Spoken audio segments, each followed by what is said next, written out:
Tennessee. From the east to the west, we are talking Cowboys everything. And you just entered the Cowboy Zone. Thank you guys for joining us for another episode of the Cowboy Zone. I'm your host, Marcus Jones, coming to you live from Memphis, Tennessee.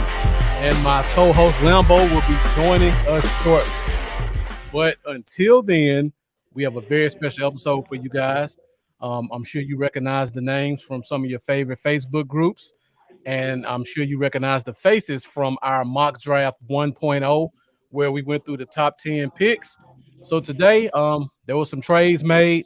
We decided to go ahead and run it back with the same guys to see if their positions have changed in terms of who they think will be drafted.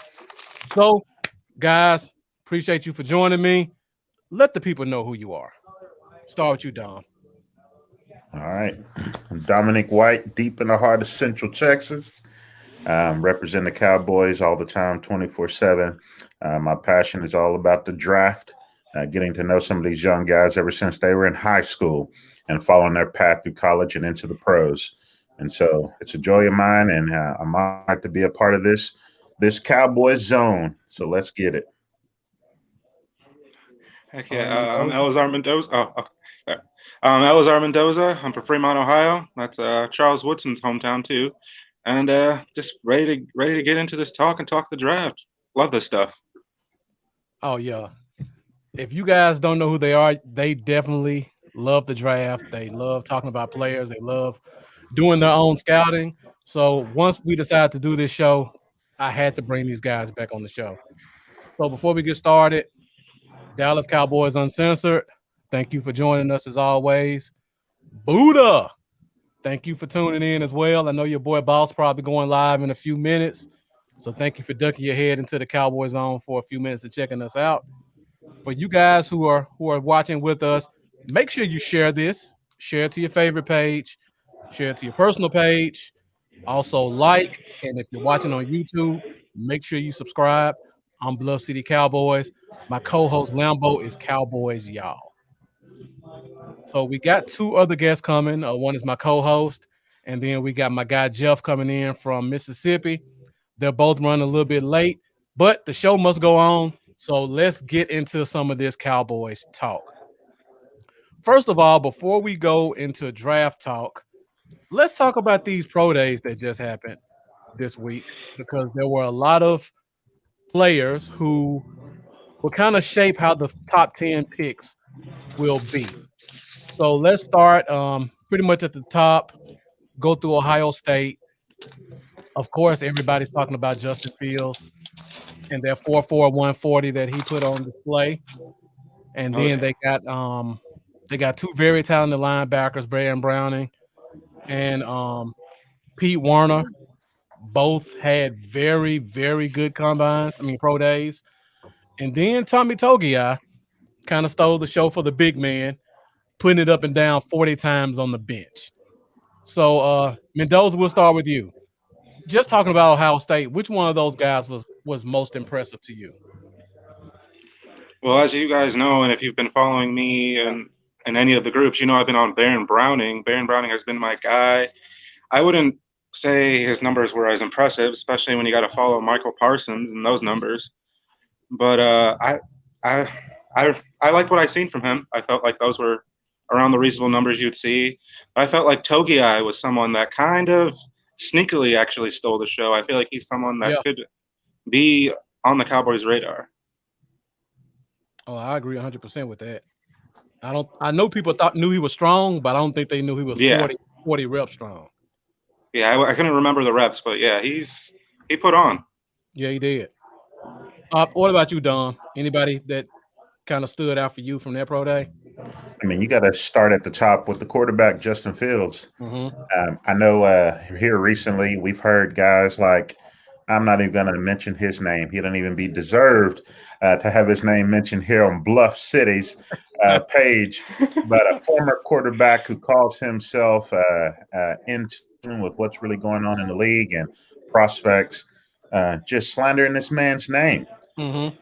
picking up on the same old stereotypical things that we've heard about certain quarterbacks when they come out. Yes. But I thought he had a pretty impressive pro day to put up a 4.440. I didn't think he was that quick. And you and Mendoza, we all know that when it comes to pro days, go ahead and add a little bit of time Right. At because least their half a second. favorite. Yeah, but still to think Yeah. he's a 4.5 caliber runner. But I thought he had pretty good touch on the ball. They Mhm. displayed some of the same things that you saw in Wilson's out of BYU pro day. I heard it was the same person running that pro day for Mhm. Wilson, but man, he was impressive to me. And then, of course, Togiai. That's the guy I think for all Cowboys we should keep our eye on, putting up that 40 in the bench. It goes to show the kind of power that you saw on tape. Mhm. Exactly. And yeah, and whenever they were in that playoff, he was definitely missed in that game. I don't think they still would have won it. I don't think they would have pulled it out, but it'd been a much competitive in the interior. And so I definitely looked at that. But man, it was all about the linebackers for me, honestly, Yeah. Hmm. because I want to know where are those guys going to go. And y'all have seen me post in various groups that I've been a Baron Browning guy from day one. I've Mendoza watched has as well. Yep, sir. I've watched him since he was in high school, right Yes, up the street sir. from me in Kennedale here in Texas. And so to see what he's done, he was almost considered a bust in college. His first 2 years, it was a struggle for him. He was in a crowded linebacker room.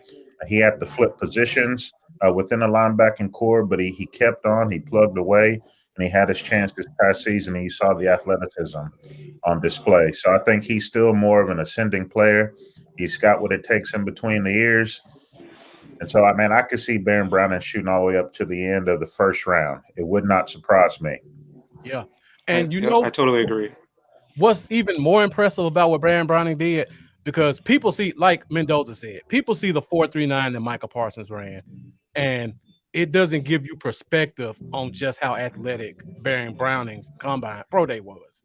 Right. 4.5 for a guy at 240 something is very impressive. Impressive, Mhm. yes. And to add on to that, his 3 cone was a 6.7. That's ridiculous for a linebacker. Like, to put it in perspective, cornerbacks hope for a 6.8 Right. for a corner. If you get under 7, you're doing good.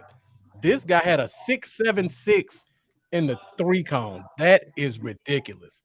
And what that tells you is when he's inside that box, he knows how to shuffle his way around and get to where he needs to go in tight spaces. Mhm. And Right. that's what you look for in a linebacker. Exactly.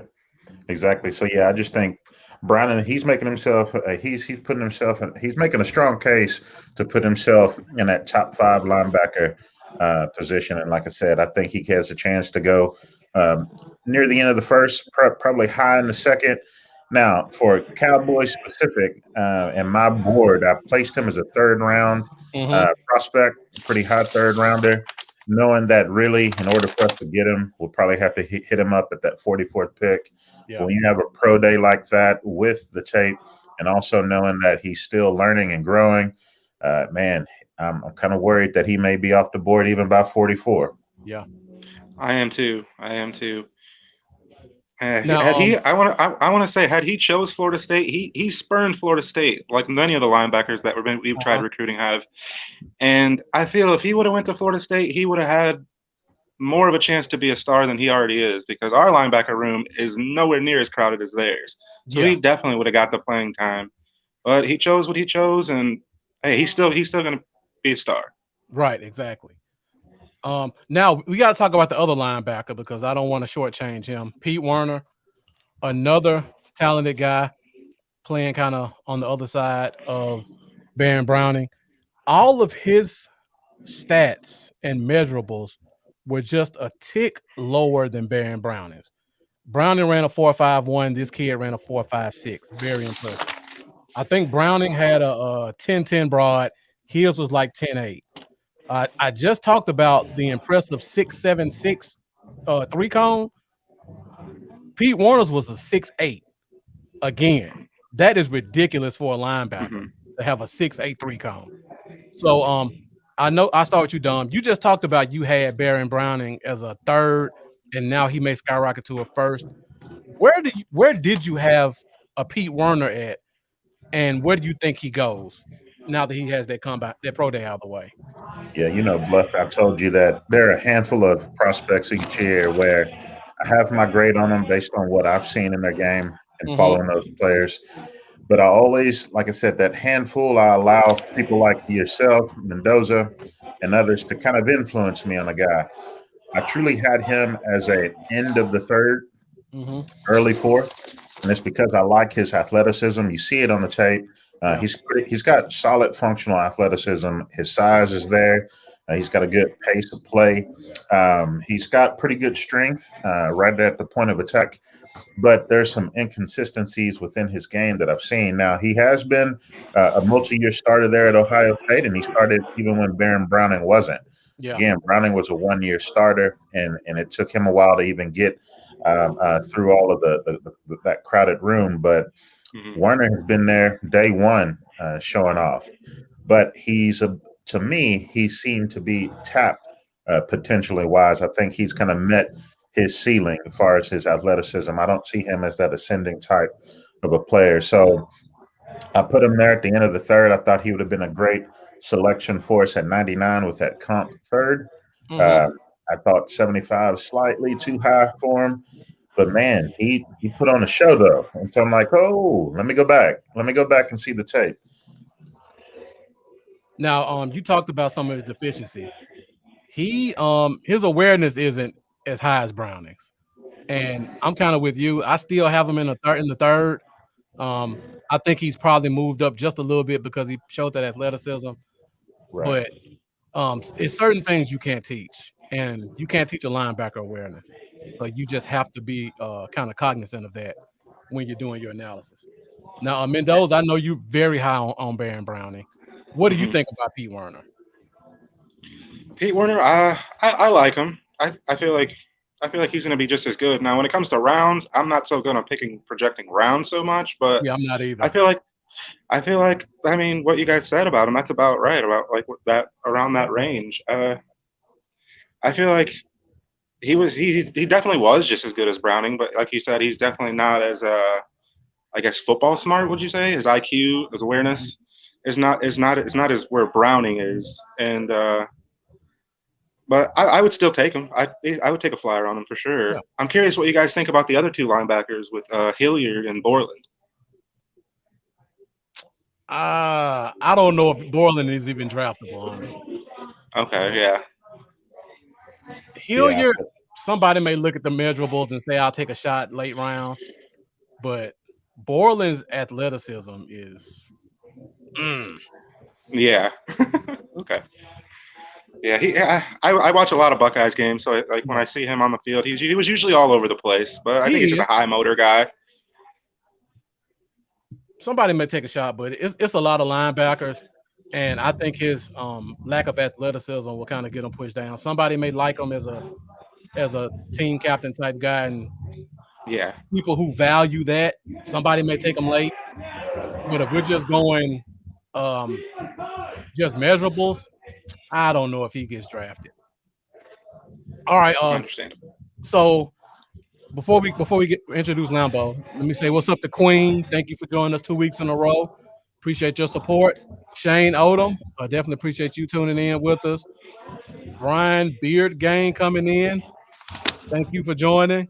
And Dallas Cowboys Uncensored comes in and say, yeah, this is the fastest draft class of all time. Definitely. Yeah, it is. So before we move forward, I got to introduce my co-host. Coming in a little bit late, but we definitely appreciate you joining us, Lambo. I got sidetracked putting the kids to bed. Oh, I understand. I got your message and I was like, oh, man. Had to throw everything together real quick. Yeah, we're good. Yeah. I mean, the purpose of the night is doing the top 10 picks. But before we do that, we want to talk a little pro day. So we still got a few minutes before we get to the actual draft. And my guy Jeff will be joining us soon as well. All right, so let's go ahead to all right, I'm getting an echo from somebody. Okay, I think it's gone. So now let's move on to another pro day, and that is let's go to Florida. Let's get it out of the way. So I don't know how many team Pitts guys we got here, but that 4-4 was pretty impressive. It definitely kind of mirrors what we saw on tape in terms of him kind of competing against elite level cornerbacks and kind of go running past them and stuff like that. Mhm. Lambo, since you came in first, what did you think about Kyle Pitts and his pro day?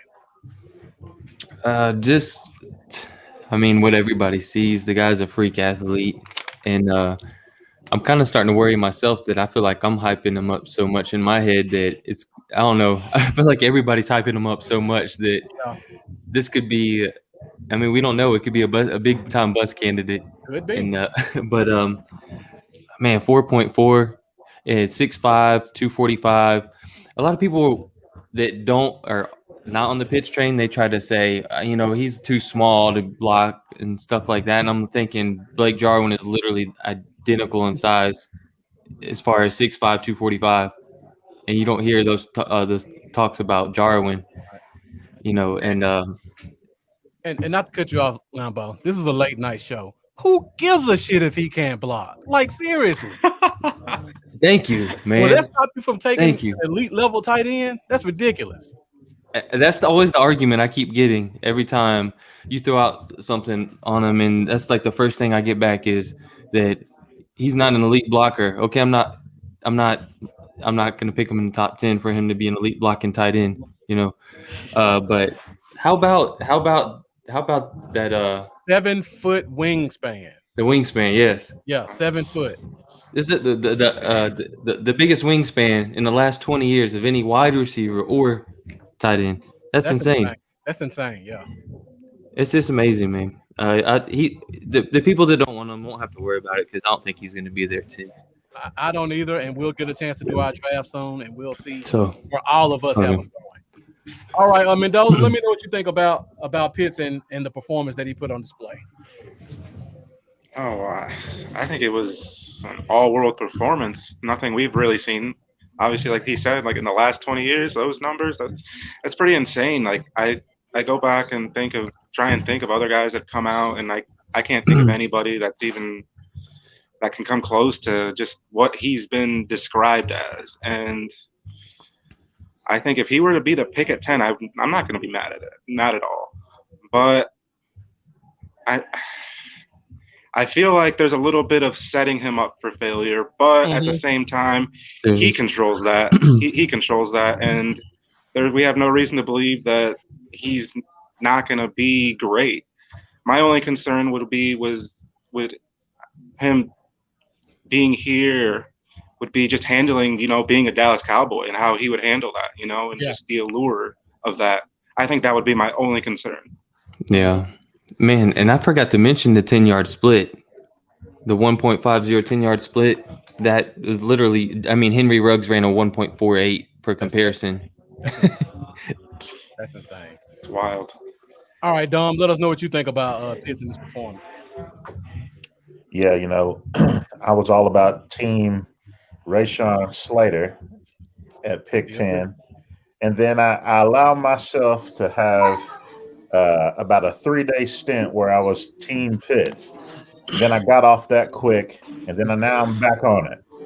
And so, man, I really don't think we can go wrong here at the 10th pick. But whenever you're looking at Pitts, I went back and I watched some of his stuff last night, and you just see him running by everybody.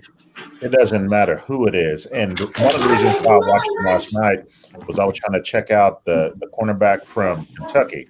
So I want to dive a little bit more. Kelvin Joseph, number one, a guy that's starting to shoot up boards and seems like he's going to be a top 5 cornerback. So when watching him, man, I saw how he just blazed by Joseph. Exactly. Touchdown. And then I see some more. I see him playing against Horn. Horn pestered him quite a bit, which is why that's a game that I think you kind of put that on Horn's board and put it on his belt, because he showed his competitiveness. But, man, Pitts is just repeatedly beating some of the best linebackers, the best strong safeties, the best cornerbacks in this draft. And so you can't deny what that man is. I'm tired of hearing the generational tag being thrown on this man. Yeah. I'm not going to put that out there, but you see that when you stack him up against any other pass catching receiver in any draft, he's going to stack up well in any year, especially the last decade or two. Yeah. So if he's the guy for us, fine. I'll move on and be looking forward to seeing what we're going to do with that second pick. Now, for me, when I use the term generational, I think of generational as 3 to 5 years. Some people think all time, but this is a not for long league. I can't look at 20 years back and say generational. I look at the past 5 years. That generational word just, I don't know what it is. It just rubs me the wrong way. I don't know why.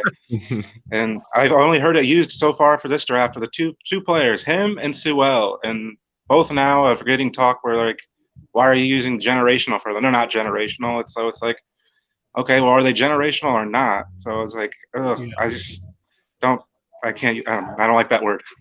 I don't think Sewell is generational, but he's a very good left tackle. Yeah, I don't consider. I can use that with him. I forgot where I had heard that from. It was like an article or somebody said it, and No, you're right, Mendoza. Everyone was calling him a Hall of Famer. Okay, yeah. See, okay, I knew wasn't lying about that. You go back to October, November. Some of those initial media guys who are always the first to hit it. Yeah, they were calling him a generational player all time. Yes. Comparing him to the greats and even considering him a Hall of Famer. And then Pitt started to get that love about late November. Mm-hmm. But those two are considered the best two non-quarterback, the best of this class. Yeah, they're both offensive players too. I couldn't call Sewell generational because there are probably 3 tackles in last year's draft that are better than him, in my opinion. Yeah, that's what people were saying, that he wouldn't even be number one like he would if he was in last year's. Oh no, not at all. And all right, before I introduce the new guy who just joined us, Jaquez, thank you for joining us. Florida Cowboy, appreciate you tuning in. My guy Lee, the Niners fan, thank you for touching base. We haven't done the top 10 yet. We're just talking pro days right now. So thank you for clicking in with us. We'll get there in a minute. BJ Nix, I know you're probably working hard at the shop tonight, so thank you for tuning in. And Milton Green looks like a new name, so thank you for joining us. Make sure you subscribe wherever you are. So we got our 5th guest joining us for the round table. This is my guy Jeff out of Mississippi. Thank you for joining us, Jeff. Appreciate it. Sorry I'm late, guys. I was at work and session kind of ran over a little bit, but I'm here now. What's up, Lambo? What's up, Don? What's up? How you doing, man? Mendoza? What's up, man? Don't feel bad. I was late, Jeff? too. Yeah, Lambo. I saw you. I saw you was late. All right, so Kyle Trask didn't do a lot, so we won't talk about him much. Let me ask this question before I just glance over him. Does anybody think he'll go top 10? I don't want to kind of reveal your board. Okay. All right. We're on the same page then. No, he would not go top 10. Okay, so let's talk I've seen some Bears fan though, like Bears. There's a couple of Bears fans I've seen that are really high on him. I'm not sure why, but yeah, I don't know. Mendoza, they were high on Trubisky. They were high on Trubisky too. You saw how they're paying that. Good point. Oh, yeah. All right, so let's talk about another kid out of Florida who had a pretty impressive pro day, and that would be Kadarius Toney, the shifty wide receiver. Now, this one was really surprising to me. He ran a 4.4 140. I think I'm the only one who thinks this. I thought he was a much quicker than fast player. He does not look fast to me on tape. I see Dom shaking his head. I see he agrees. I didn't think he was that fast. I see him shaking people. I see him breaking tackles, but I've never seen him just flat out outrun somebody. So this 40 is one of many that makes me think this pro day stuff is just some of those hometown guys. That's holy shit. Somebody in Mendoza's camp agrees with us. All right. Jeff, we'll start with you. What do you think about Kadarius Toney? Do you agree with what I said about him being a quicker than fast guy? I would agree with that. I do think his number showed up on CP time. Who said that? Queen. Well, I'm sorry. Like I said, I was doing something. I had a couple of prior obligations, but I'm here now, so don't worry about that. Looking at his pro day, it was okay. I agree that thought maybe he was quicker and fast. His numbers were pretty good. Yeah. I still don't think that. Me personally, I just don't see him. And I'm trying not to take away from the guy because Pitts just kind of overshadows everything.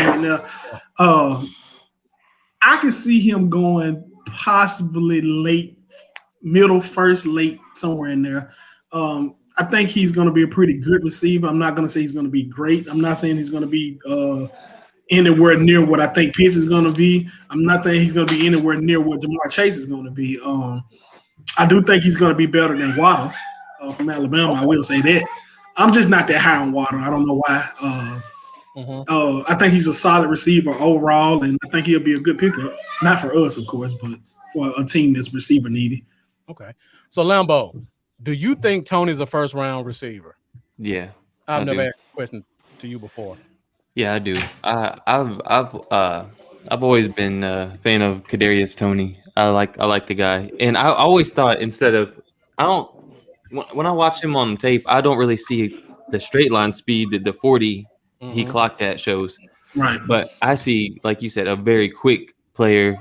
The human joystick, pretty much. Just so quick, man. He can get in and out of cuts ridiculously fast. It's amazing.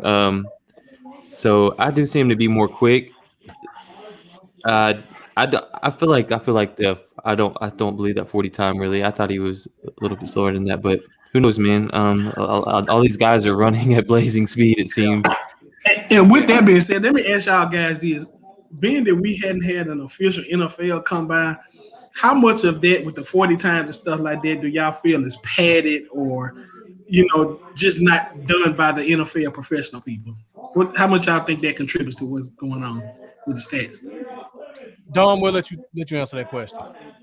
Yeah, for the last 5 drafts, there had been some statistical data that's been placed together that's been put out there each year for the last 5 drafts where scouts know that to add 0.06 to all times. And so you've seen some, I don't know who you may follow on Twitter that are more national guys that are plugged into the draft, but they've shared that too. And so that's just not me saying that, but that's something that you got to take note of is go ahead and add almost a tenth of a second, half of a tenth of a second to these times. It's something that they do. I like how Brian Broaddus always jokes, if you love a player enough, you're going to clock him at the 38-yard line. And so, yeah, you can't always trust the pro day numbers. You always want to match it up with what the tape says. Yeah. Right. And like for Tony, I think Lambo used the best word. He's that human joystick. Yeah. When you talk about fluidity, athleticism, wiggle, twitchiness, he has all of that. Man, if that dude ever donates his body to science, I want them to check those knees because I ain't never seen nobody stop, break, and cut like him. He reminds me of an old school Peter Ward. Peter Ward. Yep. Or Reggie Bush. He moves like Bush. That's a nice comparison. To me, he's even shiftier. He's even shiftier than Bush, but that eyesight, that vision to see guys coming and know when to stop on a dime and actually do it, he uses it at the right time. But yeah, 4.4, 4.3 type speed, I don't know about that. I question that. I just never saw him pull away from anyone. Yeah, that's exactly what I see, man.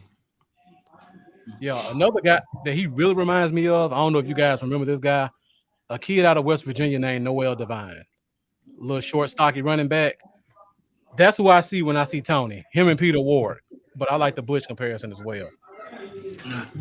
All right, Hey, go ahead, Lambo. I just want to mention because I've brought up Jalen Darden a few times, just because he's going to go later on. So I feel like he's going to be at a spot that you really want to look at him. But the highest missed tackle rate per touch in 2020 among wide receivers, Jalen Darden was number 1 with 31%. Kadarius Toney was right behind him at 30%. Yeah. So interesting stat. Okay. Yeah. And I actually hope Darden is one of those guys that we take late in the draft. I would love him on the team. Love his attributes. Here's the other thing the two of them have in common. a little bit of a questionable hands. Yeah. So Darden had, I think, one of the second highest drop rates in all of football. I think it was 9% the balls, targets that he had, he dropped, which was a problem with Pitts when he was a year before. And then someone else that escapes me. Oh, De'Ami Brown, From UNC, North Carolina. Yeah. Yeah. So he fixed that a little bit this past season, just like Pitts did, Tony as well. But overall in their careers, that was an issue. So you got to watch out for that. Okay. But what we would draft Darden at, I mean, we probably could work on his hands. I mean, even like if he was a first rounder, I can see that. But I've been doing mocks and stuff to have him going as late as 7. I don't think he'll go that late. Yeah. But if I can get that type of talent in the like 5th, 6th, 7th round, hey, give me that all day long. The only problem I don't have a problem with that pick, but Dallas has never drafted a fast receiver. Never. No. Like they'll take him in free agency. They'll take the kid from North Texas. I can't think of his name now. Even going on. No, Yeah. playing with the Chargers. The kid that's with the Chargers now. Jalen Guyton. Jalen Guyton. Jalen Guyton. They'll take a guy like Guyton Jalen Guyton. or the other kid that's in our on our practice squad that everybody loves. It's like 28, but he's been in the league 2 years. Was John Randy, Vay? Who? John Vay? Yeah, John Vay Johnson. He's like 28, but he's like in his Didn't he? second, Yeah. third year. I think they let him go. you can go back Yeah, to I think Randall I'll go. Williams. Randall Williams wasn't drafted either, was he? I remember No. he was the speedster that we tried Yeah. to way back. I'm going back a little ways, but Yeah, I remember Randall Williams. Oh yeah. Yeah, but we just don't draft short pass receivers. I don't know why. I mean, the closest thing we got to that was Ryan Switzer, and he didn't even last a year. Oh, yeah, no, not Ryan. I was going to say, how do you guys feel about Rondale Moore then? I like what I see from Rondale. I do, but we got to take him in the second probably. Yeah, you Right, definitely have to take him. a little too early for him. That's probably out of range, but I just like what I see from the kid. Yeah. All right, so we're talking a little bit of defensive end. Let's take it down to Miami, where they have 3 very talented defensive ends. I like one a whole lot more than the other ones, but we got Greg Rousseau, Jalen Phillips, and Quincy Roche. All these guys are pretty good pass rushers according to their stats. All their pro days are pretty impressive. Jalen Phillips, of course, ran a 4.56, 6'5", 260. Rousseau ran like a 4.68, I believe. And this was surprising to me. I didn't realize Phillips and Rousseau were so much similar in size. They were. That was a shock. I don't. When I look at them on film, I don't see Phillips being a 6'5", 260 guy. That was a shock. I see Brian's putting a couple of names in the comments, Tavon Austin and Rocket Ishmael. Those guys weren't drafted by us, though. Yeah, those guys we signed. Yeah, those traded guys for. we signed. I was talking about purely guys that we draft. We never draft short, fast guys. Even Joey Galloway, that was a trade. Yeah. Way back. Oh, man. We gave up too much in that trade. Yeah. All right, so we'll start with you this time, Mendoza. Just talking about the Miami defensive ends. Which one do you prefer over the others? And kind of tell us why. I think I prefer Phillips over Rousseau. There's just something about Rousseau that just, like we've heard before, like just screams Taco Charlton all over again. And I'm not trying to go down that path again. And I feel like probably be the same thing with Phillips too, to be honest, with any of these edge rushers at 10 or in the first round. But I think I just like Phillips better than Rousseau. I just feel like he has more of the measurables. I just feel like he plays better. Yeah. And the only thing that I'd question about him would be the maturity level and just how he's going to handle being a pro. But other than that, I think Phillips. Okay, gotcha. Because he quit football for a year. Yeah, and it seems like, I believe if he's the one, doesn't he? He's into music. I believe he's like a musician or something like that. Yeah. Yeah, it sounds like he may not necessarily love football, So I don't know. Sound like a David Irvin. Yeah, that's exactly what it is. I won't give my David Irvin thoughts. I'll leave that alone. All right, so Jeff, let me know what you think about the guys from Miami: Quincy Roche, Greg Rousseau, Jalen Phillips. I'm higher on Phillips than I am on any of them. I don't like the fact that Rousseau And we're gonna have to deal with that in this draft. The guy that decided to sit out last year, I want to know how much is that gonna affect them when it comes to their actual playing time. Now, they're all working out and trying to stay in shape, but it's the difference between actually staying in shape and actually gaining shape. Right. So I think that's going to play a big part in it. But looking at Phillips, 4'5", he's 6'5", 260, an 80-inch wingspan. That's a big dude. Yeah. An 80-inch wingspan. If I were to have an end, I would want him to have a wingspan like that because not only with that wingspan, he got a 36-inch vertical. So that's a lot of batted down balls, a lot of getting in the throwing lanes and stuff like that. I love his measure. So I like him a little bit better than I like all the rest of them. All right. What about you, Dom? Right. What you got for us? Okay. All right. I think as a draft community, we've now overcorrected when it comes to Rousseau. Now, I was one of the first people back in November to state when we were meddling around with that fourth round or that fourth overall pick, and we're talking about team tank, let's get the best pick and all of that. And, some national media guys were throwing Rousseau in as the Cowboys' potential top I almost spit my 5 water pick. when you said that. And I was one of the first to say, hold on, pump the brakes. I don't even think he's a top 20 type pick. Now everybody has moved on to this. Let's crap on Rousseau. But if you really go back and watch him play, he showed some dominant things on tape. They played him all over the yard. And so I can get into my notes and tell you the exact games I watched. Well, I actually enjoyed watching him play as a 3 technique because he used his size, he used what athleticism he had to be able to navigate in all of the trash. He's got the type of frame where he can add on pounds, and so he's already a big guy. I don't think he's going to be all Pro Bowl level type player, but I think he can get on a team if they put him in the right system with the right weight program. I think he can stick around in the league for quite some time. He can be a nice rotational player up front. But to try to project him as one of the better defensive ends in this draft, I just would not put him in that top 3. One thing he needs to work on is being a guy so tall. Guys, so whenever you're trying to shoot gaps and all, you still got to maintain some integrity to make sure your linebackers aren't getting eaten up. And I thought he played a little bit of hero ball. So you saw his stats grow. So really the scary thing about him is we saw 1 year of production and you haven't seen him since because he sat out last year. If he would have played this year, still would have managed to get 8 or 9 sacks, you would have felt more comfortable about him being a potential first rounder. But so I had to press pause on all of the Rousseau dumping.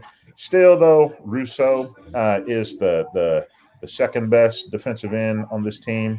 I've been watching Roche since he was with Temple, hoping that he was going to be a transfer to go to Baylor when Matt Rule went there, but instead he went to Miami because Matt Rule bounced.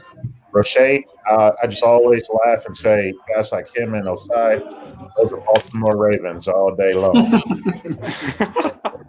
3-4 outside linebacker side that system. Phillips, he's the number 1 guy there. For me, the thing that I'm concerned about him, where I wouldn't pick him in the first, is the injury history, the concussions, having once retired from the game and then coming back.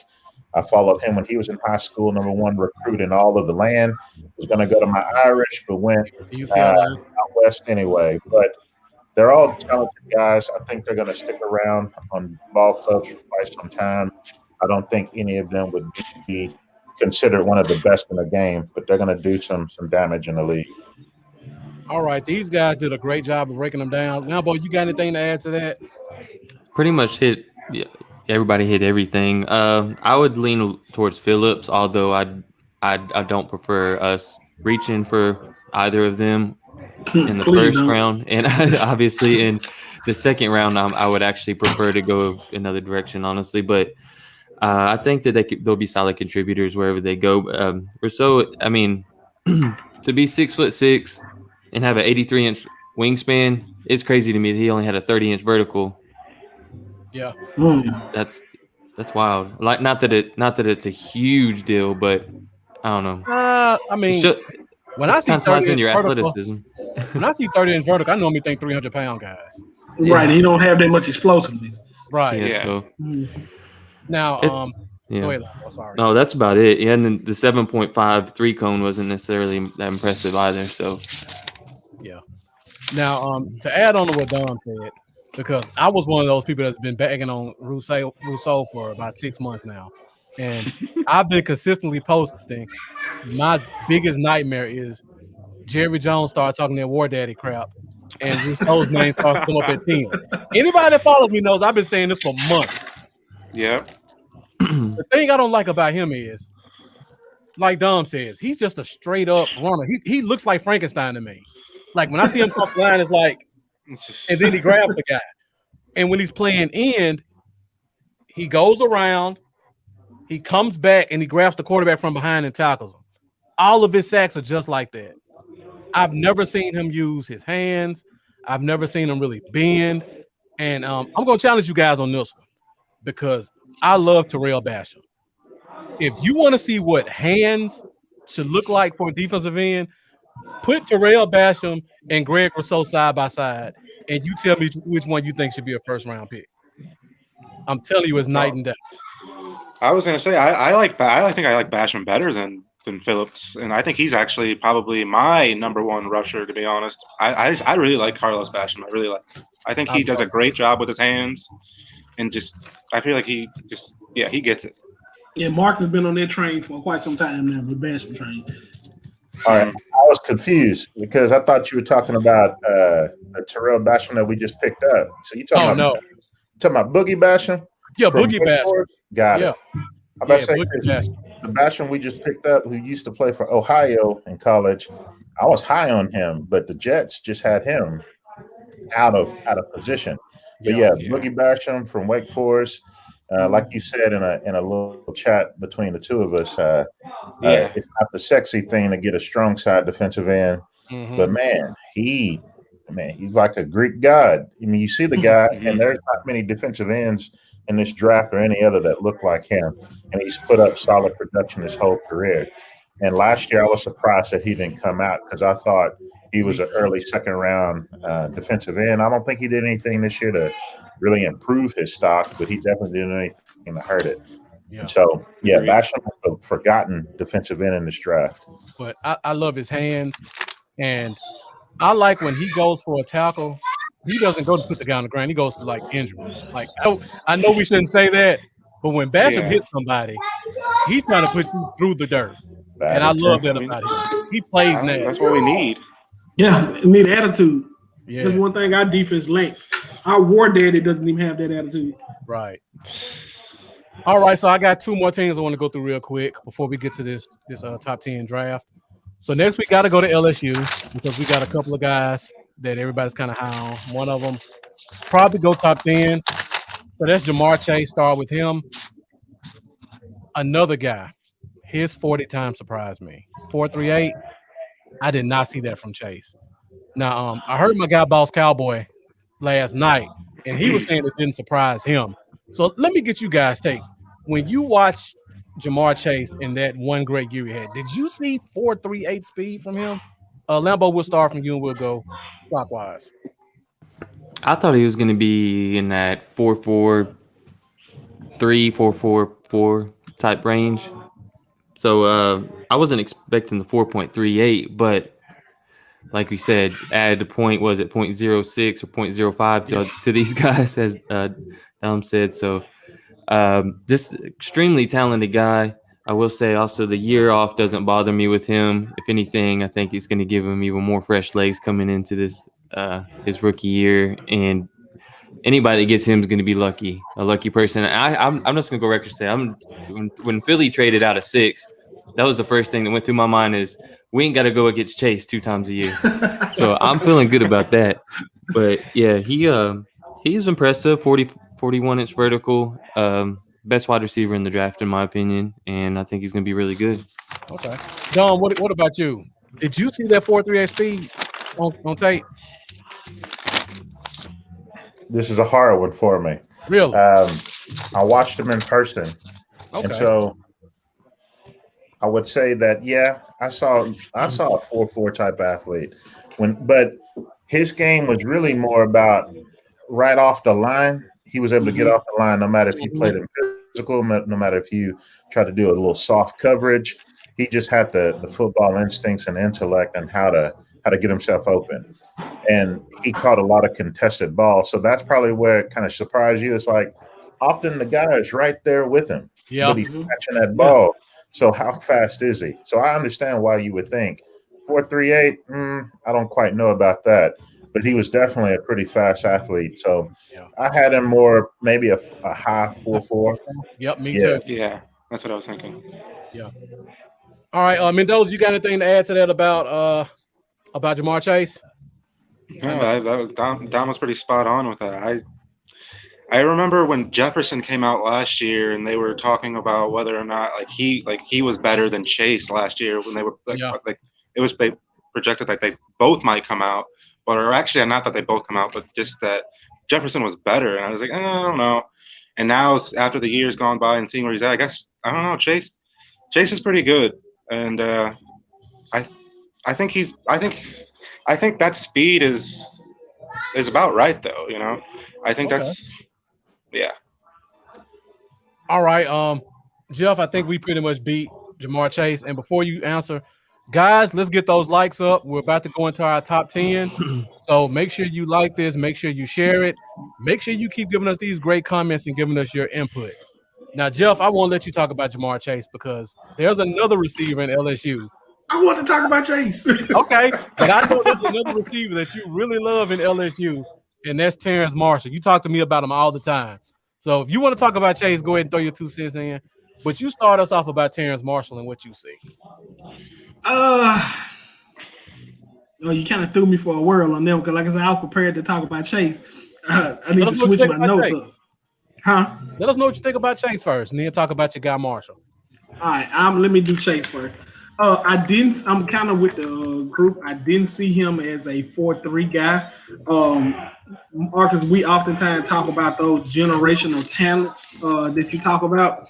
I do see Chase as being one of those generational talents. And if he's there at 10 when we pick, then we got a problem on our hands. Okay. I think that would make the move on from Gallup a lot easier if we decide to go that route. But if he's there at 10 and Slater's gone and Pitts is gone, I don't know if you can pass up on that talent. And definitely to piggyback off what Limbo said, if we pass on him and then he fall to a team like Philly, I don't know if I can deal with that. He wouldn't make it past the Giants, but yeah. I know he wouldn't. I don't like that either, though. Yeah, it's still in our division. So imagine I wouldn't like that together. That's gonna be ugly. Imagine Cooper and Chase with Lamb in the slot. Oh man, goodness gracious! And trade Gallup for instant starter on defense. We'll be all right. And then let's not forget that they still got what's our guy from Ole Miss, the tight end, the Giants. Evan Ingram. Yeah, that's an and then with maybe a healthy Saquon Barkley coming back, that's a scary offense. Yeah, if that were to happen. I don't think Chase will fall to 11 or 12 though. But yeah, I don't think he would either. But if it happens.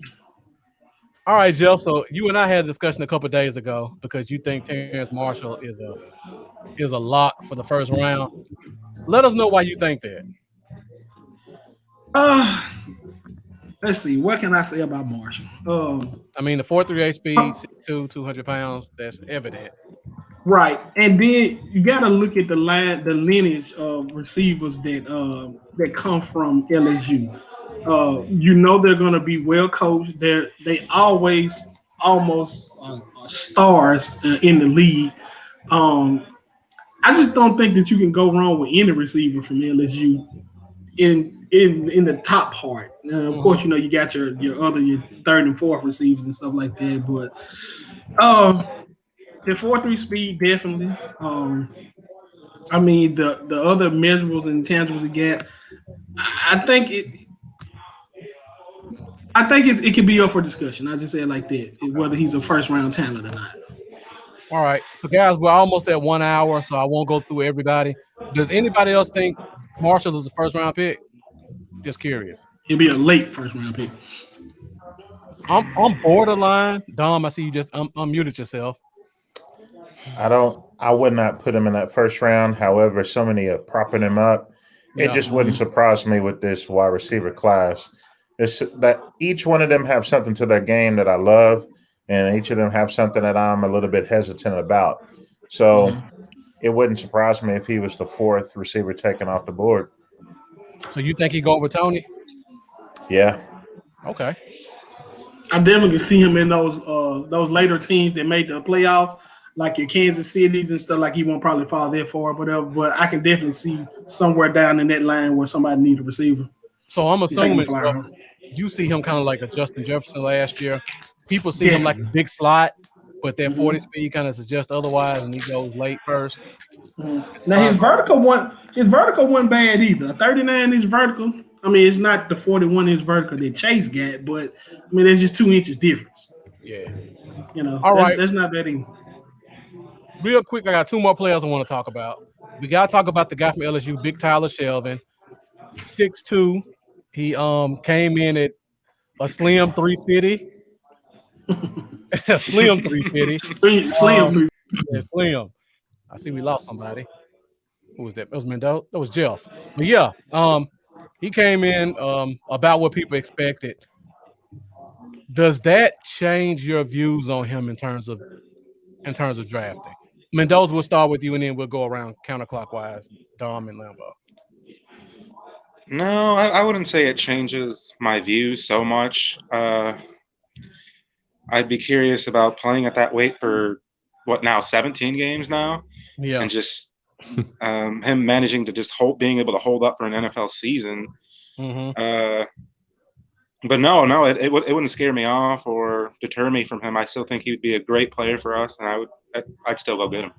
Do you think a lot of people have him projected mid to late third? You think he stays there? You think he drops around because of that weight? Maybe a couple spots, but I don't really think it's dropped so much. Okay. All right, Don, what do you think? You know, looking at him, it kind of upset me a little bit. It made me go back to thinking that I need to reevaluate where he would be in this draft. Yeah.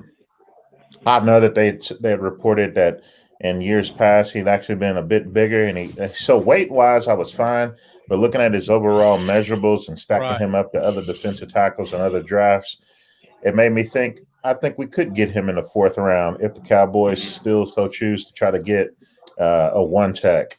That one-tech group in Dallas has already turned into a pretty I can't say deep, but more crowded. Whenever they decided to bring Antoine Woods back, they got Brent Urban, which was a pretty solid pickup. And people finally realized that because he was one of the studs for that Chicago interior line. And then we picked up your Clemson Tiger. Watkins. And I don't think Watkins is a progress stopper or a stopper from them looking somewhere else. But I doubt he makes man, I look at Shelvin and I go 4th rounder. It would be hard for me to see a guy that runs a 5.440 go day 2. That'd be hard for me to see that one. As much as people harp on measurables, and then you had a under 30 vertical, I think it was like 28. That one be tough. And then to add on to that, okay, he's 350 now. What is his playing weight gonna be? You know what? 20 pounds you know what? If he stayed at 350 and went into camp at 350, you always lose weight over the season as a player if you're doing things right. Yeah. So he might even lose up to 15 during the season, be more down to 335, which to me, he still has the power, and that may help his agility a little bit more in that bend in the knees to stay low and to pick up those double teams. So that I actually love seeing that. I love seeing that about him being that low because, man, I was thinking 380. I'm serious. He looks like a big boy. they once said he was 390 at one point while at LSU. So that was promising to see. So if he sticks that way throughout this offseason and he get into a camp, I'm very interested to see what he can bring. But still, I'm putting him in that 4th round. Okay. Now, Bo, what about you? What are your thoughts? My thoughts was also going to be that I think he's going to slide to a day 3 guy. I still like him. It is a little concerning. I do trust in our strength and conditioning program, and if he's got a heart for the game, I think it won't be an issue getting him back down where he needs to be. But as far as I think he could be a good big nasty for us, but I would feel a lot more comfortable in that 4th round range, which is where I think he will go somewhere in between around that 4th round range. I just see him being I feel like he could really contribute. I mean, there was the Alabama game. There was a screen, and he was completely washed out of the play, but the guy runs down the right guard and drills him in the side. Like he just wanted to hit somebody, and it seems like, the play was, it was done for him. But he was like, no, I'm going to hit somebody on this play. I just want a big, nasty one technique like that that's not going to mess around. That's going to get down there in the trenches, and he's going to give it to the O-line when he's out there 100%. And I think he could do that, and I'd be cool with him in the 4th round. Yeah. And like Dustin Hawkins said, if his weight got down to 325 weight, I would love him at 325. Definitely. But I just got to see he's there. Dom gave me some new news. I didn't know. He was at 380, 390 at one point. I thought he was more like a 365, 370 guy. So hearing 350 makes me feel a little bit more encouraged than I did before. Hey, I've been at 380 before.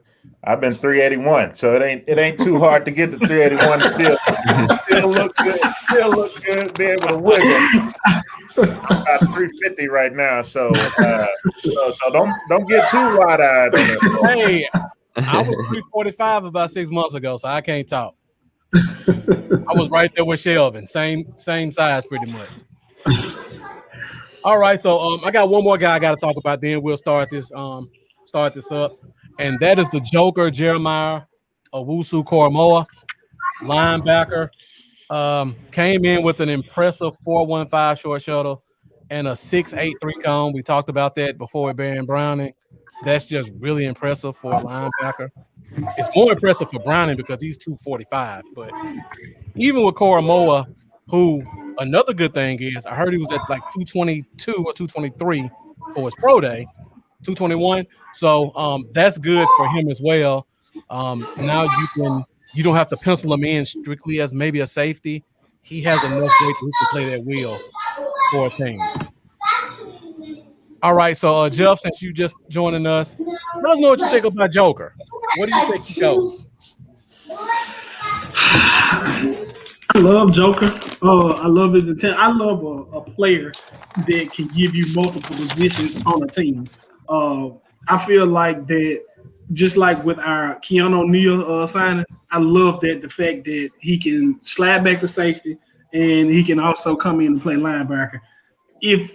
If it wasn't the 10th pick for us, I would like Joker. If we was more picking 15 midway like that, I would take Joker. But like I said, I love his measurements. I love his intangibles. Like I said, I love his versatility, and that's one of the things I look for in a player like that. And what can you do to make us to play more position for us and do more for the team? And I feel like Joker can do, like I said, the wheel linebacker and or safety. We can kind of cover two positions with that. So I like that about him. I would like him, like I said, back at 15 somewhere like that, though, not 18. Yeah. All right, Lambo. Let us know what you think about Joker, because I know you're high on Parsons. Let us know what you think about the other top linebacker in this draft. I love some Parsons, but Joker is right behind him, man. And he's for sure first rounder. He's not getting out of the teens, in my opinion. Right. Definitely going to slide into the wheel for somebody and fly around. I do have a fear. I'm going to go and say that I have this strange feeling he's going to be an Eagle. I don't know why. I just feel like I see the Eagles drafting him. It's a gut thing. But yeah, great athlete, great dude. And just Really good athlete, man. Okay. Now, Mendoza, Dom, did you guys want to add anything about Joker, or we're gonna go straight into this draft? He pretty much covered it. I feel like I believe I mentioned before, he's kind of like reminded me of Isaiah Simmons last year, Mm-hmm.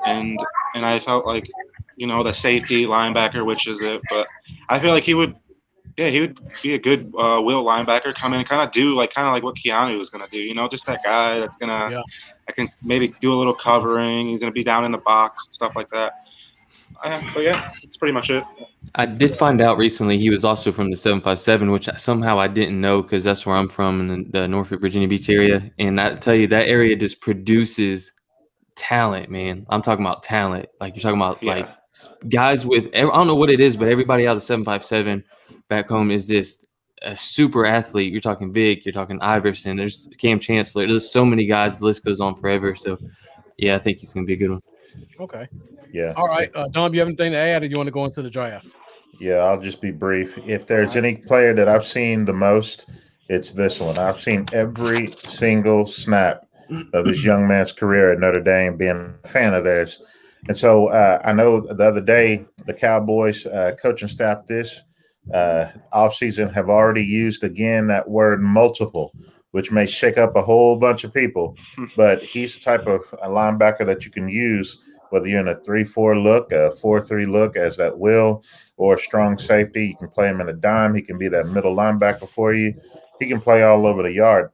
The question to me isn't really, do you have a position to play him? It's more of, do they know what to do with him? Because you just have to be creative and imaginative. And so I feel a bit more confident about this defensive coordinator with a player like him.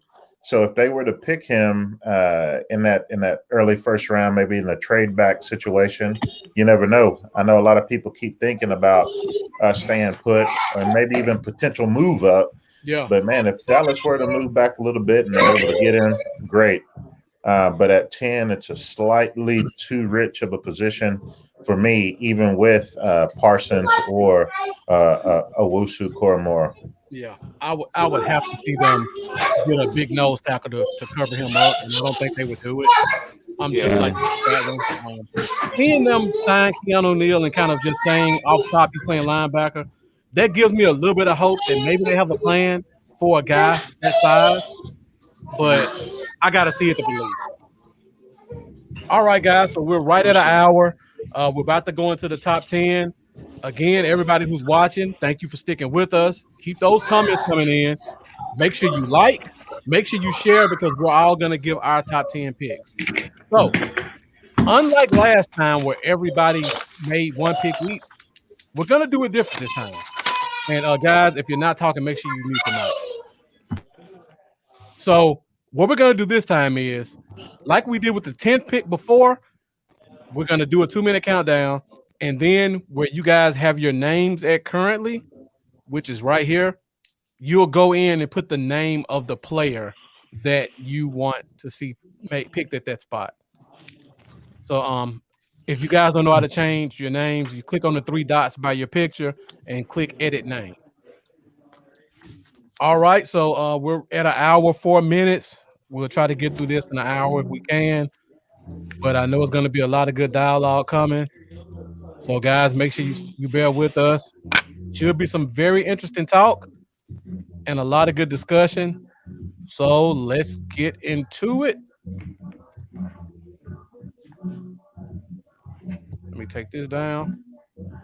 All right, so we got 2 minutes on the clock. I apologize, I didn't get to switch up the draft spots, but I'll let you guys know who's picking where if you don't remember. All right, so let's get the clock started. Guys, again, put the name you want in the box. And everybody who's watching, let us know who you think we're taking at the first pick. Who the Jags are taking at the first pick. I think this one's going to probably be pretty obvious for everybody. But we'll see. We'll see if these pro days have swayed anybody's views.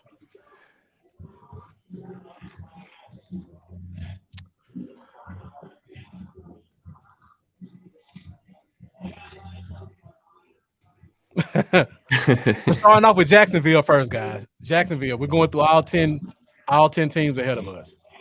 All right, I see everybody's got their picks in early, so we'll go back to the main screen,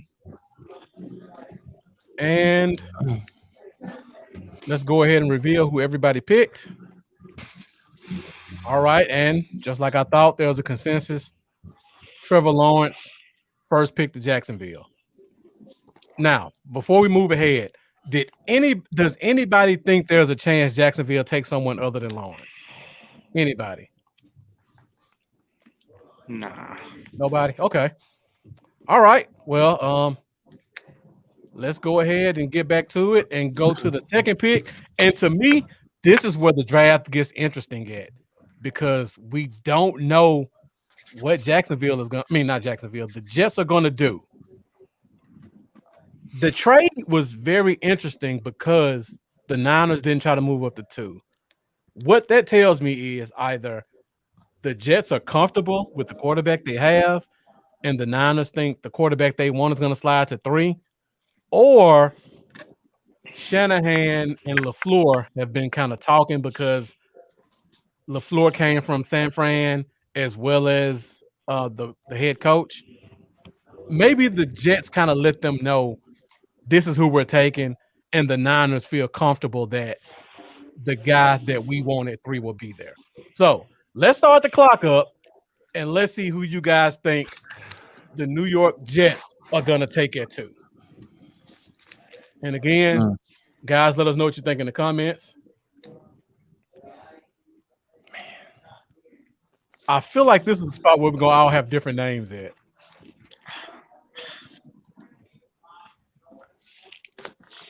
I'm going to be very interested to see where everybody goes. I see we got Eric Berger saying Zach Wilson. Brian says Sewell. Lee says the Jets take a tackle. And Queen says Sewell as well. So we got a minute 15. I see Lambo's the only one still kind of thinking it over. Take your time, Lambo. You got a minute left. Our stuff's showing on the screen. Oh, sorry. Take it out. That's why you didn't do it. Okay. All right, I got too much stuff going on over here. Hopefully everybody else didn't notice that. All right, so it looks like everybody's got room to spare. This one's not much of a surprise, but we will talk about it.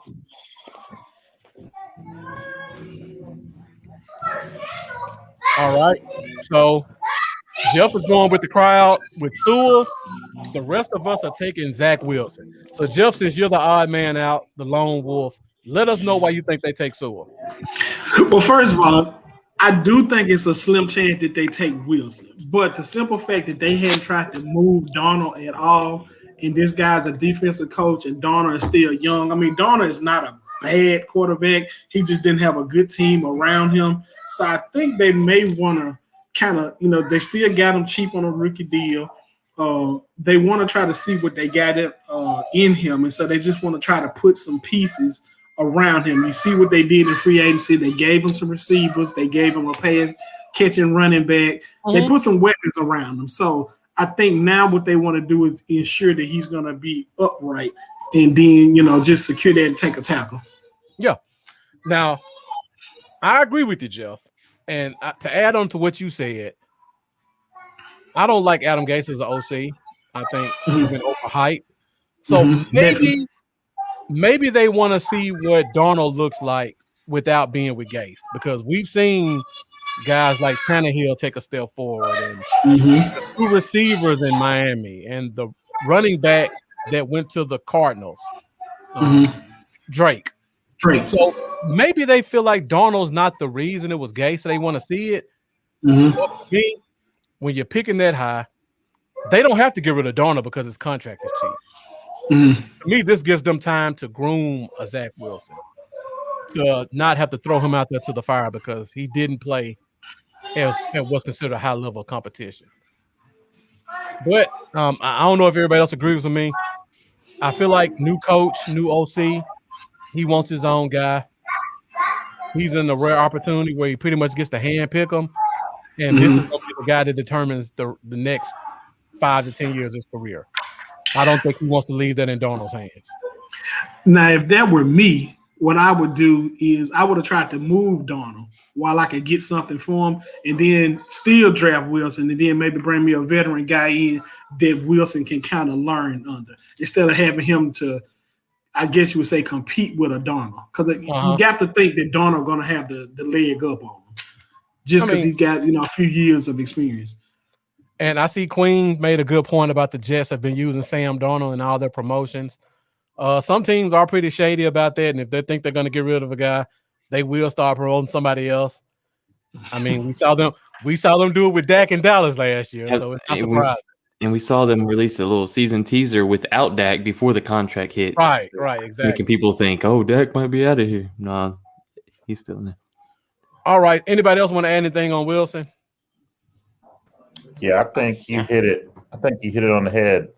I think you go ahead and to me. All right, so I've been the guy the last 2 drafts that have mentioned these teams should do this.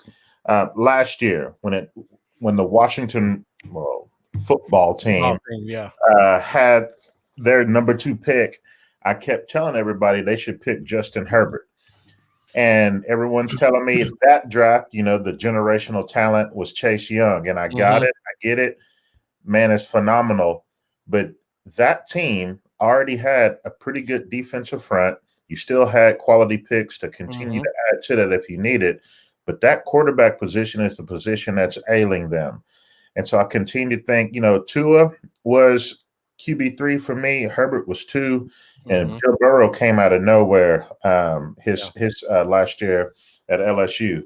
So I thought they should have secured it. I think the Jets should do the same thing. You can keep Darnold, go ahead and bring in Wilson, let those 2 compete, and you make sure you get that quarterback position straight. Right. And even if Wilson didn't win that job that first year, you do him just like Mahomes in Kansas City with, what's our guy? Alex Smith. Even though in practice everyone saw Mahomes had it, he just wasn't quite ready. And so there's something about using the old way of grooming these quarterbacks instead of just starting them immediately. So that's what my thought was with this pick, is to go ahead and secure a quarterback. He's known as the Mormon Mahomes. So go ahead and get him.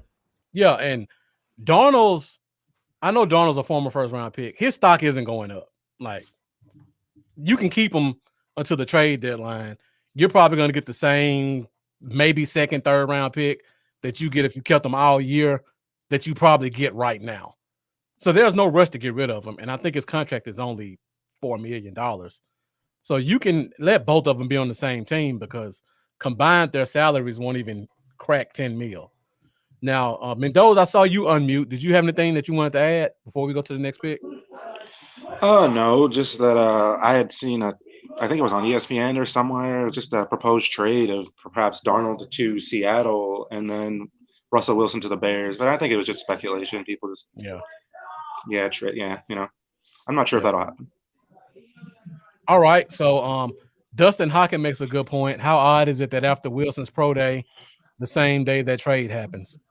Something to think about. I didn't think about that. Everything okay? All right. You never know what happens live on the Cowboy. Somebody really liked that Zach Wilson pick, I guess. All right. So, again, I think this is another spot where the draft takes a turn at. I'm curious to see what flavor you guys like in terms of the Niners. I think we all think they're going quarterback. I don't know. I'm going to assume we all think they're going quarterback, but I don't think we're all going to take the same one. So if my guy Lee is still in the comments, I know you're a diehard Niners fan. Let us know which quarterback you think the team should take, if any. Now, let's start this clock back up, and let's see what you guys got. I hate the 49ers. Going to pay me to make this pick. I almost want to put Greg Rousseau in there just to be spiteful. I want to put Taco Charlton. Get in a redraft, huh? Yeah. All right. So I see we got 3 different quarterbacks up here from 4 different people. Lee, the Niners fan, says Fields. I see Conrad Clay says Zach Wilson. So I assume you think, you think the Jets are going to take Sewell. And Brian says Trey Lance. Queen says Justin Fields. So it looks like everybody's picked. We've been going through this a lot quicker than I thought. I thought you guys would be contemplating a little bit more. I'm sure the further we get through the picks, you guys will be doing a little bit more contemplation. But let's go to it and see who you guys like for the San Francisco 49ers.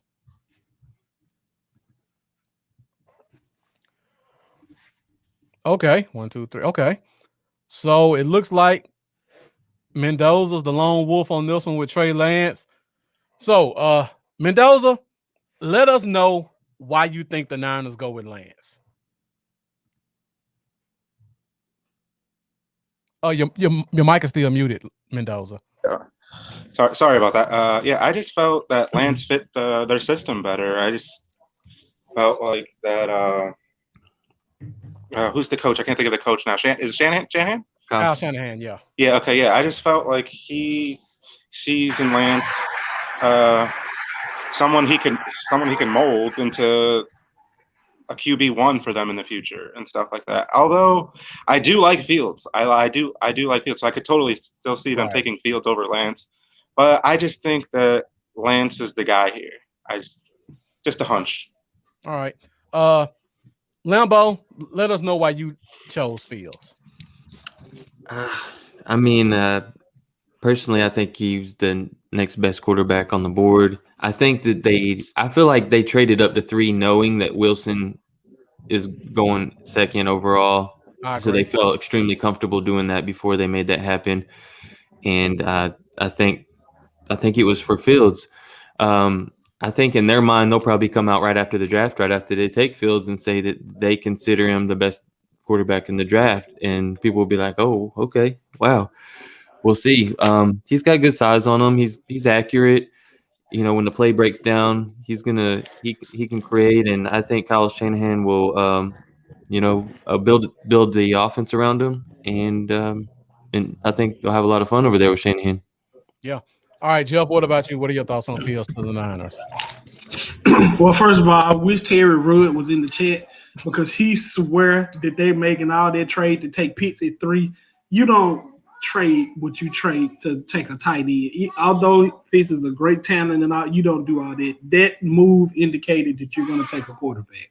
Right. I like almost any quarterback with the exception of Jimmy Garoppolo with Kyle Shanahan. I think Fields, as Lambo said, when the play breaks down, he can make a play.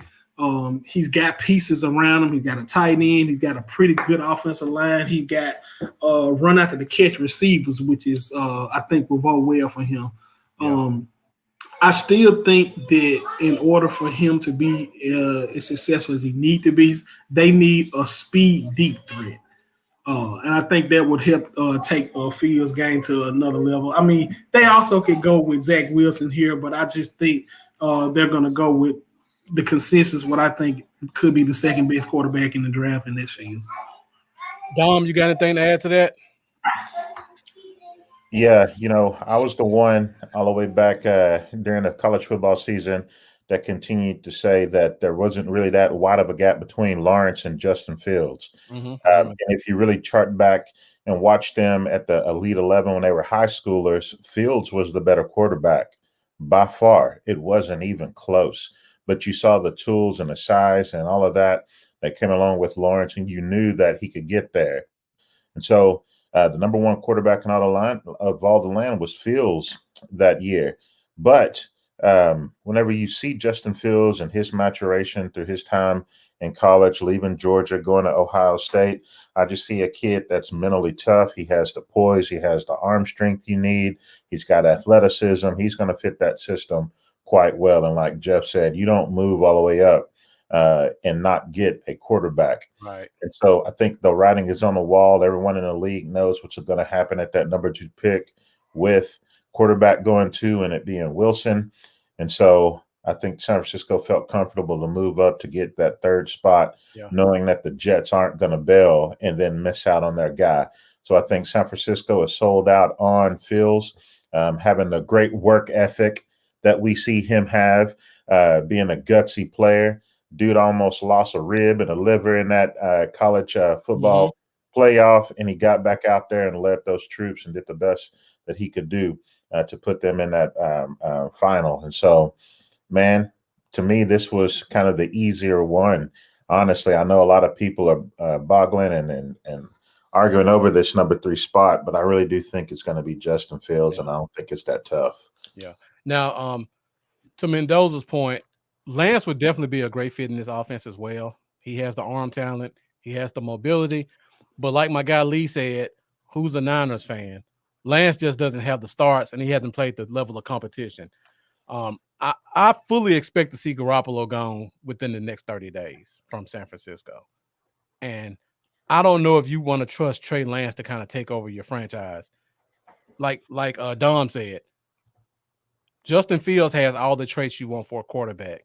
And I feel like he has the guts and the intelligence and the intangibles, as well as the mobility and arm strength, to come in and be a day 1 starter for a team that's already talented. I don't think the learning curve will be as big for him as it would be for Lance. Yeah, and I think what you're going to see is that's going to be a draft night trade with Garoppolo. You're going to see San Francisco get Fields first, secure him, and then those QB needy teams that weren't able to move up and get Trey Lance or Mac Jones. That's whenever they're going to start to try to get him, and you'll probably see Garoppolo move for a 2nd round pick and maybe some change, but kind of the same way that Arizona did Rosen, who went for a 2nd rounder. So watch out for that. Yeah, exactly. I know everybody has the Patriots pretty high on their list just because of the familiarity and how much Belichick loves them, and Cam's contract doesn't prevent them from doing that either. Nope. And here's the funny thing. Here's the funny thing. That would be the spot to look at, and then Cam will still beat him out. Think so? Yeah. I agree with Dom. Jimmy Garoppolo's garbage. Sorry, Lee and Rudd, if y'all in the chat, but he's garbage. I agree with you, but Belichick loves him, and that's really all that matters. All right, so let's go back to the board. And now we're going to pick number 4, which is the Atlanta Falcons.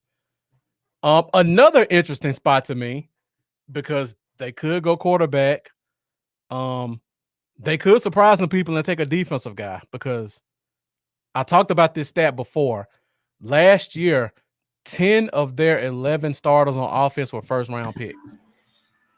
That's ridiculous. And if they would have kept the kid from Ole Miss who came from Minnesota, they would have been the first team ever. All 11 starters on one side of the ball were 1st-round picks. So they have talent on offense. Do they reach for a defensive player? Do they take a quarterback? We're about to find out what these guys think in the next 2 minutes. So let me pull this up and start the clock. All right, guys. Let me know what you think the Falcons are going to do. This one's going to be interesting. Yeah, this was interesting because I got a pick and a possible. I'm doing a coin flip on this one. I actually need to do a coin flip as well. I really don't know where I want to go, but we'll go with my gut. I don't want to give it up, but I think it's going to be an offensive player. Oh man! Hey, you never know. That really tells us everything. We know they're going offense. They could go defense. They could see a guy like a Greg Rousseau and think he's the pass rusher of the future, or a Kwity Paye, who fits the same measurables as Tack McKinley and Vic Beasley, who they both took very high. You never know. They could be a surprise team. Let's say I hope they do that, because then it makes our 10th pick better. So, guys, let me know what you think in the comments. Who you think the Falcons are taking at 4? So, I see we got a lot of Sewell. I guess these were the people that thought the Jets went quarterback like us. Conrad says Fields falls to 4. Brian says Slater. Charles Moffitt. If you guys get a chance, go check out their new podcast. Him and his co-host are really doing some good things. I'm looking forward to seeing what they have to come in the future. Lee says I think they'll trade back. We're gonna assume no trades at this point. And Marlo says I thought Mendoza said Wilson. No, he didn't. Zach White says Pitts. All right, Mendoza, have you made your pick yet? Yeah. Okay. Yeah, I made my pick. All right. I didn't know. I forgot who picked what before. All right, so let's take it back to the other screen and let's see what everybody chose. I think this one's gonna be real interesting. Oh, this one's gonna break my heart. I know where you're going, Lambo. I knew it. All right. I gotta switch it up. I can't keep agreeing with Dom every time. So I meant to look at his and then change mine. But Jeff, well, you and Mendoza both have quarterbacks. Let us know why you think the Falcons go quarterback right here. I think they're gonna go quarterback because they've always had some questions around Matt Ryan. Now he's a good quarterback. He got decent weapons around him. And Matt Ryan is gonna win you. He can win you 8, maybe 10 games, but Matt Ryan just hadn't won the big game, and he's been there quite a while. So I think now they're gonna want to try to. Jeff. He did, but 28-3. Never mind. We're not going to go there. I think it's time for them to start thinking about the future. You know, you got your young receiver in Ridley, which is the future. For the time being, you still have Julio there. You know, I just think it's time for them to start looking for a different face of the franchise and somebody that they can eventually hand those reins over from Matt Ryan from Matt Ryan too. And then, I mean, they will have their quarterback, 4 or 5 years. He can learn under Matt Ryan for the first 2 years or so and then unleash him when it's time. But with that, it could have went another way. I see the Pitts pick. I do. I also see an offensive tackle, but I just think when you're picking this high, you got to go with the face of the franchise. Okay. Mendoza, let us know why you went quarterback. Basically the same reason that Jeff went with his quarterback, you know, and to piggyback off what Dom said earlier about, you know, letting a quarterback sit and, you know, groom a quarterback for a year. I feel Fields being a hometown guy. I believe he's from Georgia. I don't know if he's actually from Atlanta, but I know he's from Georgia. Right. So, you know, just going back home, being the face of the franchise for the home state team, I just felt like that was just a perfect fit for him. Okay. I mean, I can't say I disagree with it. Since Lambo has the frowny face, let us know why you chose Pitts, because I see all three of us have Pitts at the top. For one, I like him so much that I know naturally he won't be there because I like him. So maybe that's a blessing in disguise. Sometimes it's real easy to hype these guys up and get really excited about them, especially when they're putting out measurables like this guy. And I mean, just the freak athlete he is: 6'6", 245, 4.4 speed, biggest wingspan of any wide receiver or tight end in the last 20 years. You know, all the things we've talked about with the guy. He's just a freak athlete. It's not often you see a tight end projected to go in the top 5. That tells you how special the guy is. I mean, he was number 1 in red zone. He was the number 1 rated red zone pass catcher in all of college last year. I mean, that's including wide receivers as well. So very special talent. I think that the Falcons will be looking possibly at a tackle here. And I don't know. I think the thought of being able to line him up with Calvin and Julio and Matt and give that thing a run will sound intriguing to them, and the mismatches they can create. And you can line this guy up out wide. You can put him all over the place. Am I worried about blocking? No, not at all. Yeah. And I don't think they will be either. You don't pick a tight end in the top 10 because of his blocking skills. He'll do what he needs to do, and I think it'll be the pick. Yeah. All right. So I know Dom's probably gonna say everything I was thinking, but Dom, let me know why you think they go Kyle Pitts. April Fools. No, Okay. no. Actually, I think Penei Sewell would be the wise choice for them because he could help be an impact player immediately, but also be that future player that we were talking about earlier. But I look at it from a different perspective. I look at Matt Ryan being a quarterback of the team. He's going to have 2 more solid years there, just contractually. That's going to make it be the case because not even in 2021, but in 2022, in order to let him go, that's a $40 million dead hit. That ain't going to happen. And so I don't think they're going to waste the next 2 years of that type of a contract having Julio as well. So I think they're going to try to run it this year, and they know that the way of the league is going to be offensive firepower. So you bring in a Kyle Pitts to have you a mini Megatron, Calvin Johnson like, along with Julio in his waning years, with Calvin Ridley going across the middle. Run that thing. Their biggest needs really are edge. It seemed like every single year Atlanta needs an edge rusher. They do. Seems like then they need help in the secondary. That's the second need. Then they need a running back. Seems like they're always retreads with running backs. So defense just isn't it right now at 4.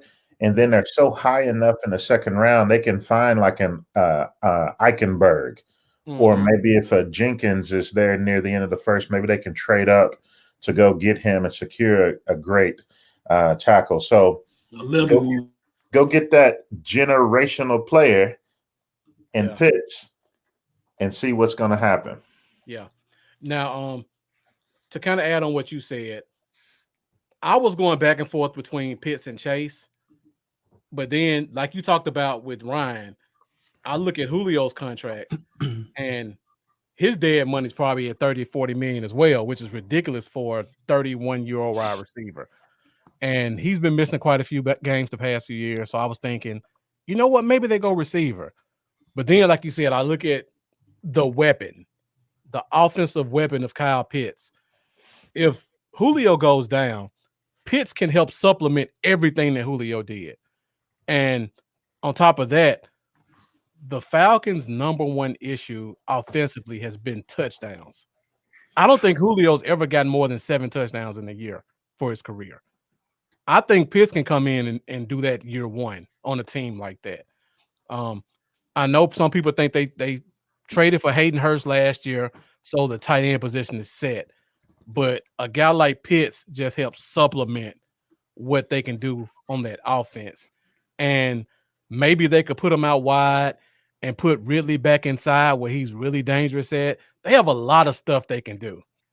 And I almost thought about going Sewell right here, but I look at Jake Matthews and Caleb McGarry, and I think those are still 2 young, solid tackles. Sewell can help somewhere along the line, but like I said before, all 5 of their offensive linemen are former first rounders, and I think the oldest one is 28. So I think they can kind of get by with the offensive line for a few more years, but they need help with touchdowns. I'd also like to note that the Falcons have actually Zoomed with Kyle Pitts twice before the pro day. Then they met with him at the pro day, and then they have another Zoom planned. That's 4 meetings. That's 4. There'll be 4, at least 4 meetings with him leading up to the draft. Right. I didn't know. Here's the interesting thing: Calvin Ridley's been in the league for 3 years and almost has half of the touchdowns that Julio has, who's been in the league for 10 years. 10 years, right? And I don't know what it is why they get in that red zone area and do not go towards him. I don't understand it. And so you put Pitts over there, it might take some pressure off of Julio, who can probably have his high mark year. Yeah. And they keep running that thing back even going into 2022. So like you said, yeah, Julio, if they were to drop him now, that's $40 million hit. Next year, if they did it in 2022, that's 17, almost 18 million. I think they're stuck with Matt Ryan and Julio for 2 more years. Exactly. So you maximize that time right now without, breaking the bank because you're using draft picks to add to that offense. And Charles, you just hit around the head exactly what Dom said. 40 mil this year, 17 and a half next year. And I know you guys said quarterback at the bottom. Matt Ryan hasn't played bad, so I don't see them moving away from him. He's only 35, I believe. 36. Quarterbacks have about 30, 38, 39 before you really have to be concerned. His stats haven't fallen off at all in the past 4 or 5 years. He's been a 4,500 yard guy, 30 touchdowns, less than 15 interceptions. That's about as good as you can ask for. You add a guy like Pitts, you may extend Ryan's career another year on top of it. Yeah. Now, my guy Lee in the comments made an interesting point talking about Surtain, about they are weak in the secondary. It's something to consider. And again, I just talked about that before. Their problems are not really offensively. They need defensive weapons. I don't see it happening, but if it did, I could justify it in my mind. And they didn't spend in free agency at all. You're right. They didn't do anything. They cut more players than anything. So, and let their guys that they had go. I mean, we've experienced a couple of them. So, yeah, man, they're waiting for this draft. All right, guys. So let's go ahead to pick number 5. I think there'll be a consensus on this one, but we'll see. So let's start the clock up, and let's see what the Cincinnati Bengals are going to do. I wish my guy Claude was in there to give us. Hey, I'm gonna shake the boat on this one. Marcus. All right. Yeah. Do we still got the pick is in music? I would have to pull it up. I tried to do it before, but it didn't really work. I want to let y'all know that my gut is really telling me what this pick is going to be, but I got to play devil's advocate. Hey, nothing wrong with that. Pick who you think. I can't do it.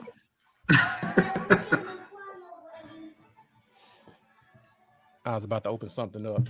Let me test this out real quick.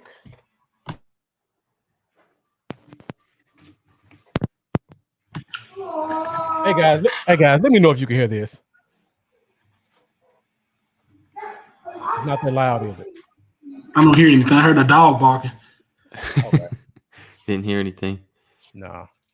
Okay. By the way, Dom, thank you for making this pick for me, because the point that you made just made me go ahead and make this pick. The point you made earlier. Okay. All right. I think we got everybody made their picks. I'll try to have the music up for the last 5 picks. You give me a minute. So let's go back to the screen, and guys, let me know in the comments who you think are going to take. Okay, I see we got Chase. So I know where Jeff's going. Waddle. Chase. We'll see, Dom. Burrow and Chase. And Queen says Chase. So, Jeff, you thought you were going to be in a minority, but I think you're going to be – I think looking at that, you're only in the minority on this screen. So what you trying to say? Are you giving my pick away? No, I'm not giving you a pick away. We'll let the people see it. All right. So way to go, Limbo. We got Lambo and Jeff with Chase. I can't believe Dom took Sewell over Slater. That's surprising. This guy, the traitor that is Dominique White. Y'all done swap. Again, well, I'll do explanations in a minute. Lambo, let us know why you think Chase. Oh, man. Just all right. So in my head, I tried to think, okay, what if they could go O-line here, and then I was trying to picture what wide receivers will be around there, top of the second, and then I kind of reversed it, and I was like, or you could go Jamar Chase here. What O-lineman might be there, around the top of the second, Eichenberg, Leatherwood, so on and so forth. I just felt like it would be a bigger impact to their team to add a piece like Jamar Chase to that offense, and then come back around in the top of the second or trade back into the first to shore up that offensive line then.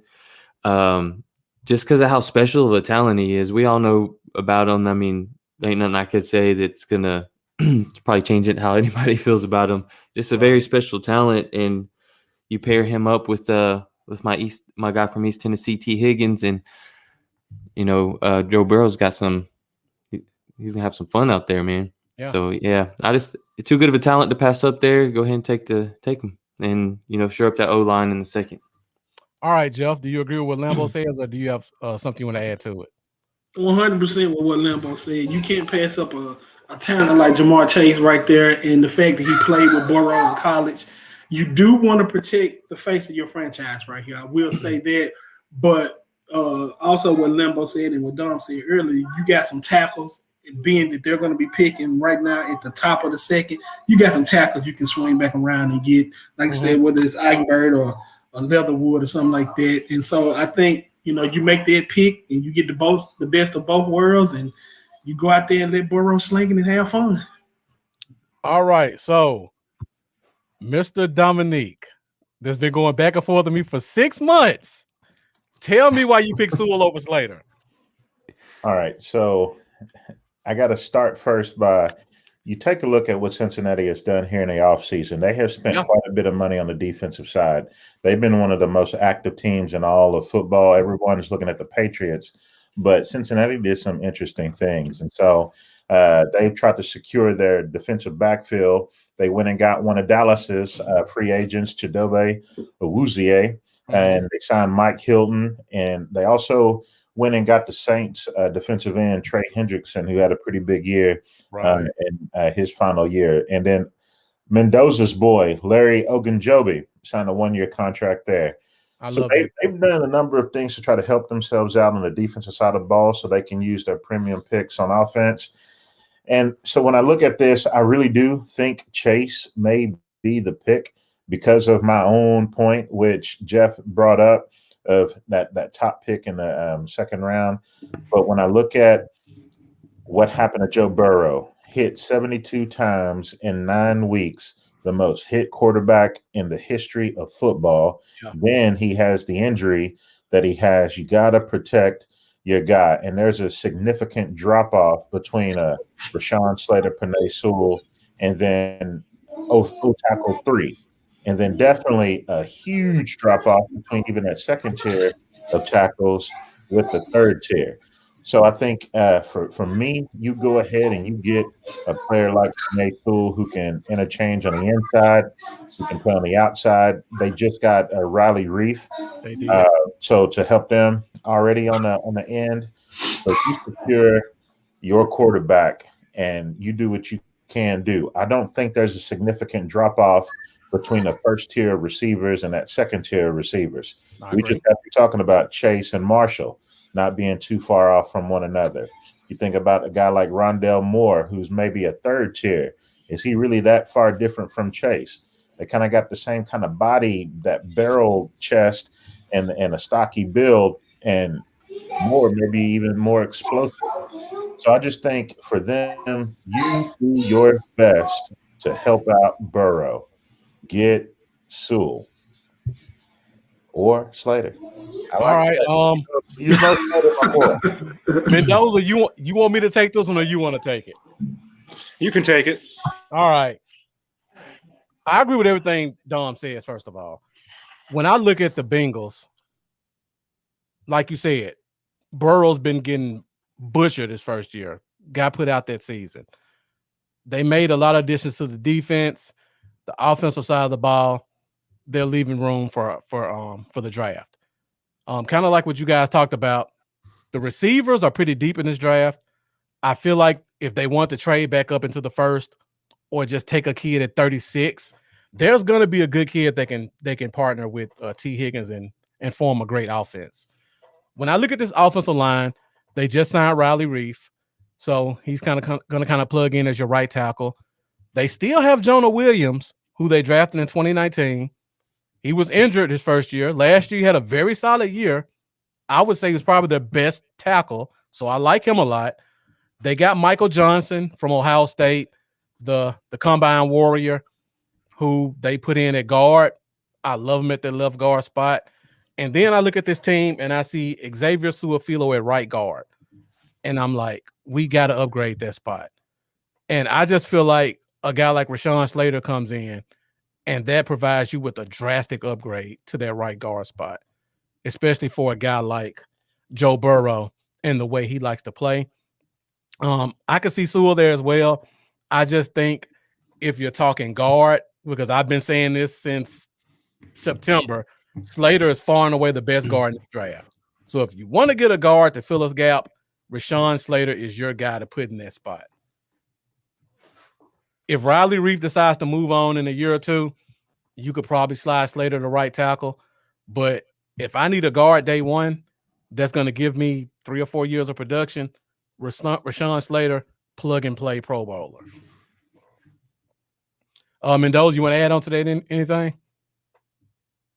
No, you pretty much got it all. I'm just shocked that the one spot me and Dominique disagree on involves Rashawn Slater. that was just so. You know, Slater is my offensive tackle. I know he is. My personal. I just think the draft world really has Sewell. So yeah. I mean, either way, you couldn't go wrong. I just think Slater, in terms of a guard, is just so much better than everybody else. All right, so let's go back to the board. I'm still trying to work on this music, Lambo. So hopefully I can get it.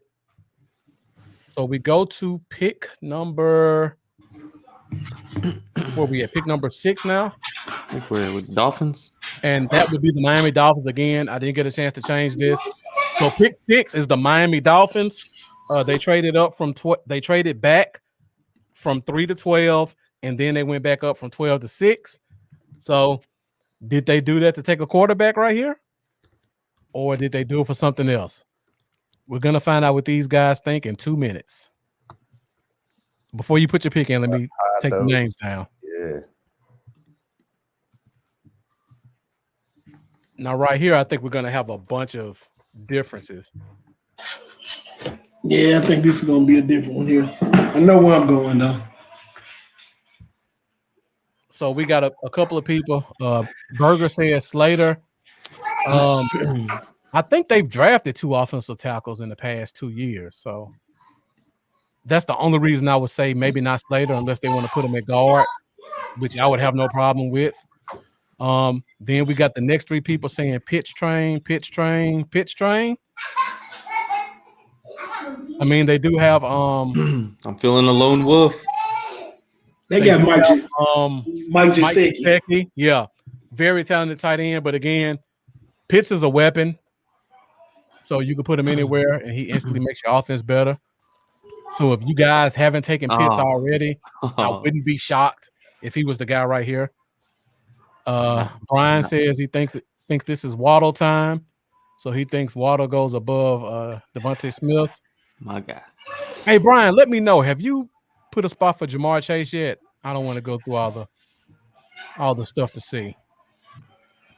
Let me know if you think Waddle goes over Chase and Smith, because I'd be really interested on that one. All right, it looks like we got everybody's pick. Just don't see the hype with Waddle. So let's go back. I just don't see the Waddle. I thought I was going to be the lone wolf until Brian came in. All right. So we got Smith, Waddle. So we all took receivers, which was surprising to me. And we took 3 different receivers. So Lambeau being the lone wolf, let us know why you chose Jalen Waddle. Oh, before you answer that, how many receivers have you chosen already? Is this your first one? This is my second. Second, okay. So you have Waddle over Smith. I do. Okay. I just think he's I don't know. I consider him a better athlete. I think he can also help them in the punt return game, where we seen back in 2019, he averaged 24.7 yards per return on punt. So he's also going to help them out on special teams as well. And the guy is a beast in the slot. I know he dealt with the injury this year, but if you go back to 2019, 158.3 passer rating when targeted from the slot. I just feel like he's a special playmaker. He kind of is like a more of a upgraded version of Kadarius Toney to me. Mm-hmm. It's kind of how I see him. I just like Waddle, man. I think he could bring more to the offense, and Tua gets one of his guys back, just like Burrow got one of his guys back. And I think Waddle will go ahead of Smith in this draft. I really do. Okay. All right. So, Mendoza, since you let me take the Slater talk, start us off with Devonta Smith. Let us know why you took him over Waddle. And have you chosen Chase before, Mendoza? No, In the I early- had Smith was my first receiver. Oh, Smith is your first receiver. So I'm okay. Yeah. Let us know why Smith is your number one guy. Well, I just feel well in terms of for Miami, Smith being Tua's former guy, I feel like he's probably gonna pound the table for his guy, and I just felt like he was a more dynamic. He brings more to the table and is more of a as somebody used the word dynamic player than I guess Chase. I don't want to downplay Chase because Chase is good in his own right. I just feel like they're two different types of wide receivers, and I feel like they like what Smith brings to the table, and that's what they think will be good in their offensive scheme. Yeah. All right, Jeff, you got anything to add to that one? Yeah, I think much like kind of what Lambo, I think it was actually Mendoza said, Tua gets one of his guys. As you look in free agency, they picked up a Will Fuller, which could easily step in and be a number one receiver. And they still got Devontae Parker, which is a pretty good receiver, except his injury history. They may still have Preston Williams too, if I'm not mistaken. Actually, I was just looking at the depth chart. They do. They still got Preston Williams.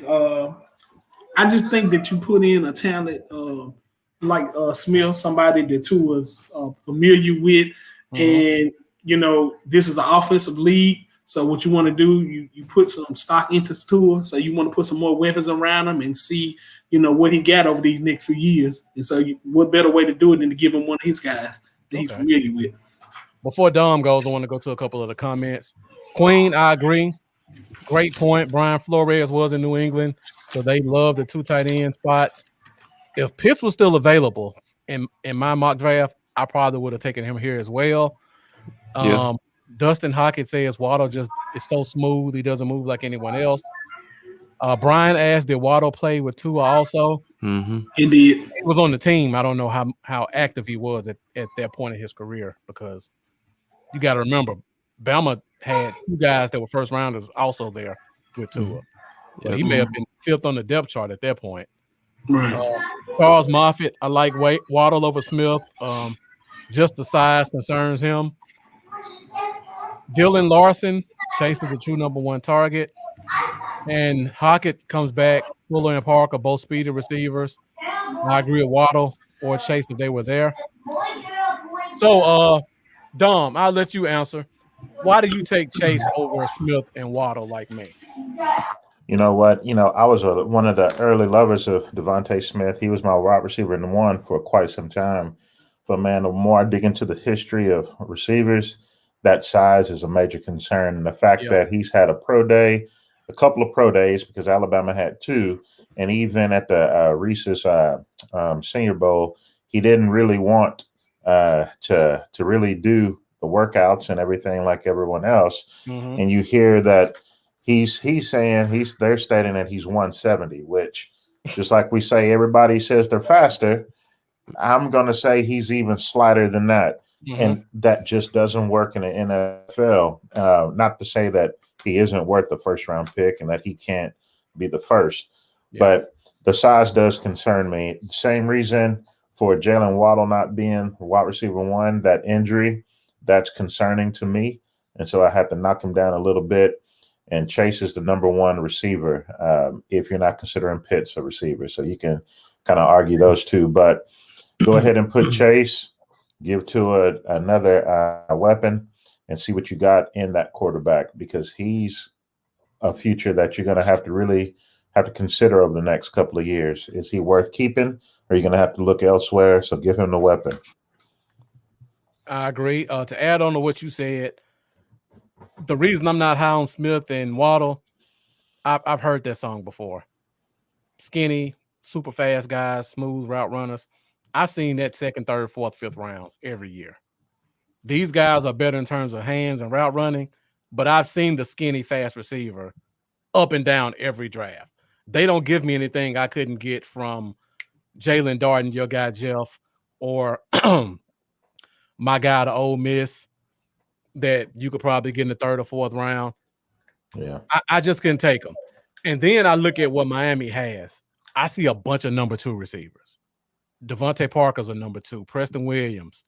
Will Fuller, great receiver. He's always been a number 2. They need a number 1 there.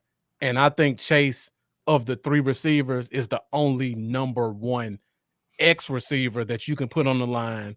He can beat press and he can make plays. For the record, I'd definitely take Chase as well if he was on my board still. Yeah. So that's kind of where I was on that one. I got to think about if I'm picking a guy at pick 6, I need him to be the X on the line of scrimmage that can beat press if he needs to and make a play. I just don't see that from the other guys. They would be great number 2s if you need a Z, but I just don't see them X's. All right, guys. So let's go to the next pick. I believe we're at pick 7 with the Detroit Lions. They have a lot of needs. They just lost both of their starting receivers, so maybe they need a receiver. They just changed their coaching staffs. I don't know if they're transitioning from a 3-4 to a 4-3, so they may need some defensive help at linebacker or defensive tackle or defensive end. It's a lot of places you can go with the Detroit Lions. So in 2 minutes, we'll find out where these guys think the Lions are going to go. And guys, once again, get in the comments and let me know what you think the Detroit Lions do at pick 7.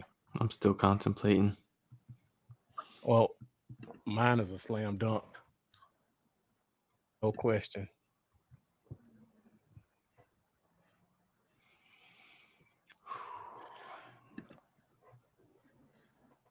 All right. Dustin Hockett says they get the last of the receivers. And that's my thought, but I'm trying to throw a curveball. Yeah. They changed DCs, they changed coaches. Yeah. They got the new quarterback in Jared Goff. They need some weapons for him. Do you call it a quarterback? Well, he's on the team. There you go. Well, do they go quarterback? That's a question. Jared Goff may only be a 1-year guy, and then they make a change. So do they take a quarterback, let Jared Goff get groomed? They didn't give up much for him. Avoid that huge cap hit in 2022 and have their quarterback of the future on the roster. A lot of different ways we can go here. All right, I see everybody's made their choice. Good want to tell me defense. For the first time, everybody's pick is different. Okay. That's interesting. For the first time. All right, so let's go back to the board and let's see what everybody chose.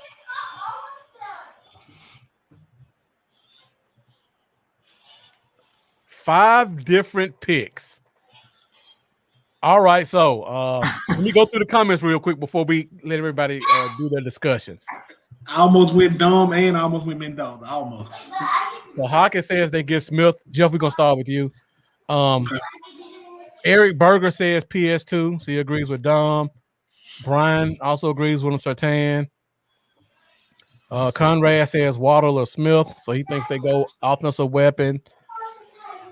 Moffitt says Parsons. Come on now. Lee also says Parsons. And then Dustin Hockett asked the question, do you have to read defense to be a quarterback? According to Jared Goff's high draft spot and the big contract that he got, I would say the answer is probably no. If we use Jared Goff as the example. So Jeff, we start with you. Jalen Waddle, let us know why. Let me first say I could also went with Dom and Mendoza. I actually changed my pick a couple of times. Okay. But you're right, they did lose their receivers. They, for some odd reason, wanted Jared Goff. I have no idea why. And so you got to give him some type of weapon to throw the ball to. They already got DeAndre Swift there. And I will say this, one of Goff's strong points is being able to throw out play action. And so if you got Swift there, you got a running back that hopefully you can get the running game going. And so with that play action, hopefully he can get the ball to Waddle, and that at least give him one weapon. So that's kind of why I went with it. All right. Mendoza, shoring up the front seven. Let us know why you got them taking Micah Parsons. I went with Micah Parsons here. I just feel like with the new regime there in Detroit that they want to rebuild the defense and give it an identity, and I feel like they are going to use Parsons to do that, or would use Parsons to do that, to be the new quarterback of the defense and lead them into the new scheme that they're going to run. Okay. I mean, they are transitioning, so they do need a linebacker. The DC, I believe, is Aaron Glenn. Yeah, I liked Aaron Glenn too. He was, I believe, he was somebody's secondary coach this past year, I believe. I can't remember. Was it Green Bay or New Orleans? It was one of the two. I think it was New Orleans. Yeah, I think it was New Orleans. He was somebody I wanted to bring in to be a secondary coach here. But yeah, no, that's actually a good hire I like for them, and I think that could be a good match for the two. Yeah. Dustin Hawkins says whoever the best check down receiver is in the draft, that's who they pick. Can't say I disagree with that, considering golf. All right. Dom, you got Patrick Surtain. Did Aaron Glenn and his secondary background have any say in why you made that pick? No, to me, you made the comment earlier that the draft started, I think at number 2. I don't know. Yeah. I can't remember. But to me, this is where the draft starts. I think 1 through 6, it's kind of easy to try to figure out what these guys are going to do, at least what side of the ball and then what position. Right. But for here, they have so many needs across the board, and they've done a lot of cutting guys in the offseason. They lost their number 2 and number 3 cornerbacks in Trufant and who's the other one? What was his name? Coleman, Justin Coleman. So they let both of them go, but then they went out and got Alex Anzalone from the Saints, who was a linebacker. They kept Jalen Mabin Reeves as a linebacker. They kept a lot of work too, right? Yeah, they got a cord. So they've done some things to try to help out a little bit here and there. So I just continue to think, go ahead and solidify a premium position, a position that you really need. Their offensive line isn't terrible, but it's not one of the best. I think they can also try to think later and shore up an interior offensive lineman. I think those guys are going to fly off the board a little bit later. I almost went my boy Slater here, but instead I went with cornerback. I think they're going to try to shore up the toughness of that defense first and then do something later. Can't say I disagree with you on that one. So you think they go back-to-back cornerbacks with him and Okudah? Yep. Hey, they have to be a little patient with Okudah. Yeah. And you can't let what you did before hold you back from doing something new or doing the same thing. So I went PS2 on this one. That was my only concern because I saw what Okudah went through last year, and I was thinking, that's a lot of growing pains when you have a rookie last year that struggled, and then you bring in another rookie, and that's who you're relying on. I almost went with you this time, Don, but that was the only thing that stopped me. All right, Lambo, let us know where you took Smith.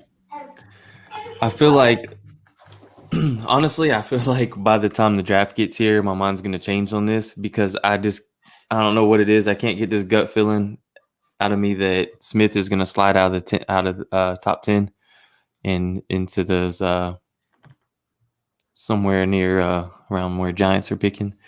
But for now, I think I was leaning towards receiver with the loss of Galladay. I think it is something I personally have the concerns with him, like Dom said, with how thin he is, and I think he's probably more like 165. But for this, I'm gonna go with receiver with the loss of Galladay. Give him a playmaker. Give him his new Robert Woods, I guess. And but yeah, I almost put Surtain down, and I almost put Parsons down as well, and backtracked. So I'm gonna go receiver here. Okay. The reason I took Sewell, I just feel like it was just a blinking light, best player available at this spot. You always use offensive line. The Lions have been notoriously bad at running the ball. I can't remember the last time they had a 1,100 yard running back. So I think offensive line is always an option. And they have, I believe, Taylor Decker at left tackle right now. I feel like you can plug Sewell in at left, you move Decker to right, and you instantly upgrade 2 positions. You got a new coaching staff. Anthony Lynn is the new OC. And despite what he showed with LA, he's a heavy run game guy in terms of offensive coordinators. So I could see him wanting to shore up the offensive line because, like Jeff said, they got some decent running backs there. They signed Tyrell Williams, and I believe I can't remember the other guy they just signed, but they signed a big receiver. They got Williams. They still got the tight end from a couple years back. Like I said before, I almost went Surtain, but the 2 rookies kind of scared me. And Parsons was a thought, but I feel like with this team and looking at the coaches and Dan Campbell as the head coach, he's a smash mouth guy too. So I just think that combination wins out in the in the draft room. Let's get the big offensive lineman and let's go smash mouth. Kind of like what Dan Campbell did with Miami. Yeah, this is the pick that I've made so far that I'm like, yeah, if I were them, I wouldn't make this pick. It's probably my least favorite pick, though I like the player. Yeah. If I were to redo this, I would go ahead and do my boy Slater. Yeah. I could see Slater right here too. Yeah. This is also the potential spot where I think we would have a trade up. I was thinking so. This is where Trey Lance starts to come into play for either Denver or Carolina, who are going to try to jockey for him. I also think Atlanta at 4 would be a good spot.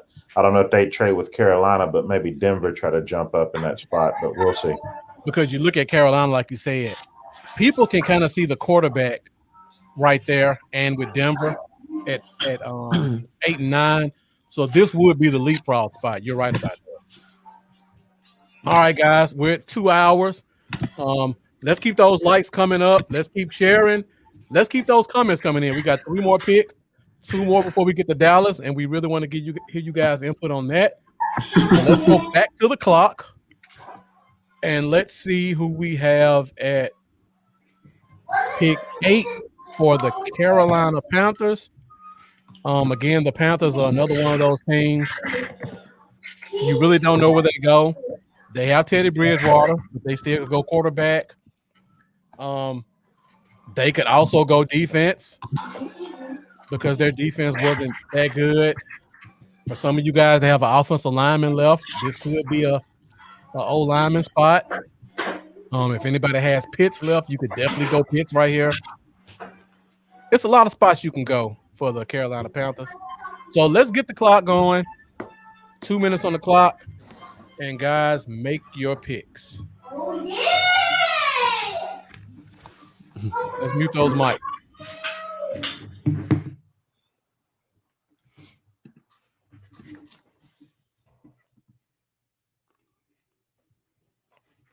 Matt Jones. I see a lot of. Let's go. I'm not taking the bait on that one yet. I just can't do it. I can't do it. I hate to get my pick up like that, but we'll see. All right. I don't know if Jeff made his pick or not yet, so we'll wait a few more minutes for him to come back. Since I'll try to. This is an interesting one for me too. Well, after them, but Matt Rule. If you follow Matt Rule, he's all about toughness. Yep. He's about chewing glass and eating nails, that type. And last year having an all defensive draft. It's just all about no pun intended. Bridgewater, is he still a bridge guy, quarterback? I mean, what are they really going to do here? That's a good point. Hey, Jeff, did you make your pick? I did. Okay. All right. Just making sure. All right. Yeah. So let's go back and let's see what everybody chose.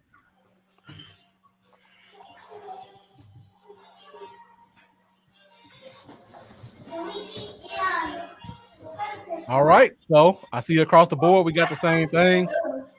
Two guys at the bottom got something different. Let me go to the comments real quick before we go. I see we got Trey Lance, Mac Jones, Trey Lance. I see a lot of people agree with us. Zach Wilson and Mac Jones. So I see a pretty big consensus in terms of quarterbacks. So let's start with you, Mendoza. Let us know why you picked Surtain right here. I went with Sertan because, well, the Panthers need corners. Well, when I recently looked at their corners, that room, I don't know how they got by with that room. I think their two main corners are Corn Elder and Troy Pride Jr. from last year, and I can't think of anybody else. Yeah, so I just feel like they need cornerback, and I just felt like Surtain was the guy they would go with here. Felt like he would help them a lot. I didn't know their corner room was that bad. Yeah, the corner room is pretty bad. I didn't know it was that bad until I recently looked at it because I was curious about the whole Mac Jones thing. Because I thought they would go Mac Jones maybe here. Maybe that might be a little bit too early. Maybe they would slide back. But when I looked at their cornerback room, I did not like that. So that's why I'm choosing Surtain here. Listening to that, I almost want to change my pick because I know Corn Elder just left. So now I'm wondering who's number 2 corner. Yeah, just Troy Pride then, I guess. Yeah. All right, so Jeff, let us know. Well, I know why you took Kyle Pitts, obviously, but let us know why you like him for the Panthers. Well, Mendoza's right. The cornerback room is horrible, and this definitely could be a defensive pick. But I don't think that they're going to go quarterback. I think that Teddy Bridgewater put up some pretty decent stats and played okay, enough for them to win games. Now, I'm not saying he's the quarterback of the future, but at this point in the draft, I don't know if I see quarterbacks of the future. And so with that, you go ahead and you build upon a strong point of your team, which is the offense. You get a Christian McCaffrey coming back this year. Looking at their depth chart, their tight end room looks horrible as well. I think their number 1 tight end is Dan Arnold. He came from Arizona, which I think he scored off all just busted plays last year. But I think if you add a Pitts in with a DJ Boy, you still have a Robbie Anderson there, and a slick signing that they made was a David Moore from Seattle. And I think you add that offensive weapon and you make your offense even stronger by putting a Pitts there. And Dustin Hockey made a good point. Their owner's jockeying for a quarterback, of course. Lampo, we'll let you start on this one since we all got Trey Lance. Let us know why you think they go Lance. Just the potential, man. Bridgewater, I think they know is not their guy. He's not the future. And although I don't think Trey Lance is what pick are we on? 7, 8, 7, 8. I don't think he's the 8th, obviously the 8th best player in this draft by far. But as you know, quarterbacks, you have to reach when you're going for a franchise quarterback, and that's what's going to happen here. They can't wait on it. How did they work out for Chicago? And maybe I think he's a huge boomer bust guy. He's got great size, but for all we know, you could be the next Patrick. I'm saying we've seen a few quarterbacks go against him or go hit him, and his natural talent, obviously sitting behind Smith,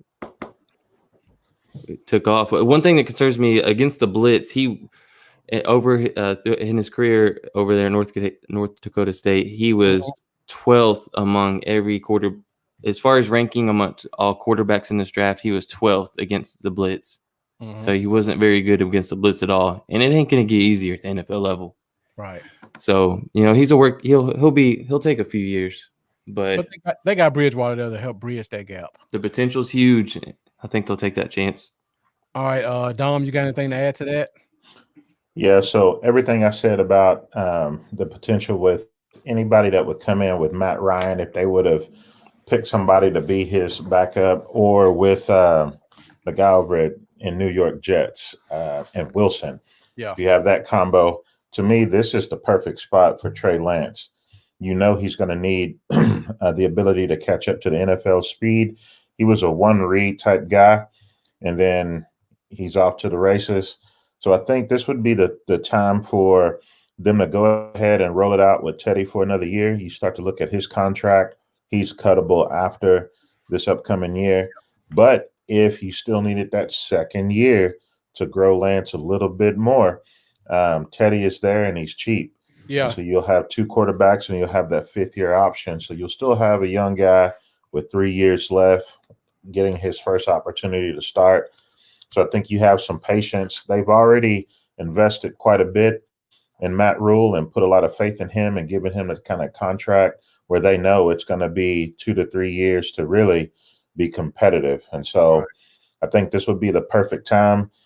Picking a first rounder nowadays as a quarterback doesn't hamper a franchise if a guy just isn't it like it used to be, because of the type of contracts that they structure under these rookie deals.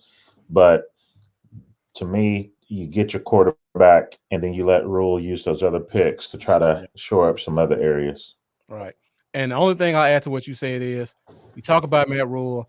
You also have to talk about the OC Joe Brady, college guy. You always want to get your guy when you're an OC or a head coach on a new team. So I can see this being this is the guy we're hitching our wagon to see if we stay here for the next 5 to 10 years. They didn't get that chance last year because it was so heavily defense. This is the first time that there's an actual quarterback with a lot of potential that's available to them. But back to Mendoza's initial point, listen to that cornerback room. I'm still very tempted to change to Surtain, but I'm just assuming that they're going to take the next 3 picks and take corners and just make the rest of this draft defense, because that's a god-awful. All right, so we're 1 pick before Dallas. A lot of the guys that we've been lobbying for are pretty much off the board right now. So I'm interested to see where some of these guys go when it gets to Dallas's pick. Again, everybody keep bringing the comments in. Make sure you make sure you let us know what you think about the pick so far, and let us know what you think the Denver Broncos are going to do at pick 9. So we talk about the Denver Broncos. They could go a bunch of different directions. They kind of re-signed the secondary. They re-signed some new guys. They lost a bunch of defensive line players. Offensive line is always an issue with them. They could use a guy. I think the receivers are good. But we don't know how they feel about their quarterback. I think some of us may have a quarterback or 2 left, so we may go there. So let's see what the Denver Broncos do, and we'll put these 2 minutes on the clock, and let's see what you guys think. I'm throwing the first curveball in. I'll let you do that right now. Can't wait to see what that curveball is. I'm throwing the first one in. So you going tight end, huh? I'm just playing. With their tight ends? Hell no. I'll just play it. I hope they give Albert Olmo snaps this year, because I really liked him in college. He's very raw, but hopefully learned enough in their first year. I got a feeling I know where you're going with this pick. Marlo asked who's been picked so far. Man, we've been making so many picks. I have no clue what everybody's picked. I'm gonna have to go back and watch this and put a chart up so I can post it tomorrow, because we've been all over the place. And for anyone that joined late, we know this isn't the exact top 10 order. Yeah, thank you, Lambo. I had too much going on today, and I couldn't account for the trades that have been previously made. But let's go back to it, and I'll probably have to go first since my pick is completely off the wall compared to everybody else's. Got a feeling he going running back. Come on now, Joe. Give me more credit than that. You said off the wall. No, Okay, I can see I'm that. going short arm bandit. Do we have 5 different? No, we got 2 people pick the same. All right. I guess you guys want me to go first. All right, I'll go first. I've been letting you guys go first. So I decided to go with my guy, the short arm bandit, Quiddy Pay, because when I look at Denver, 3 out of the last 9 years, they've taken a pass rusher. Von Miller, Bradley Chubb, Shane Ray. So they clearly have a inside out mentality there when it comes to how they run their defense. I feel like the only reason they drafted Shane Ray or Bradley Chubb in years back is because they felt like Von Miller maybe hitting it last year and they wanted to backfill that spot. This is the first time where I can say this is more than likely Von Miller's last year there.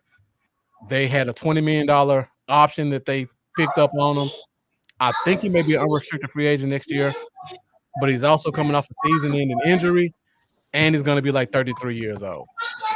So I feel like they bring in Quiddy Pay. He has a very similar measurables to Von Miller.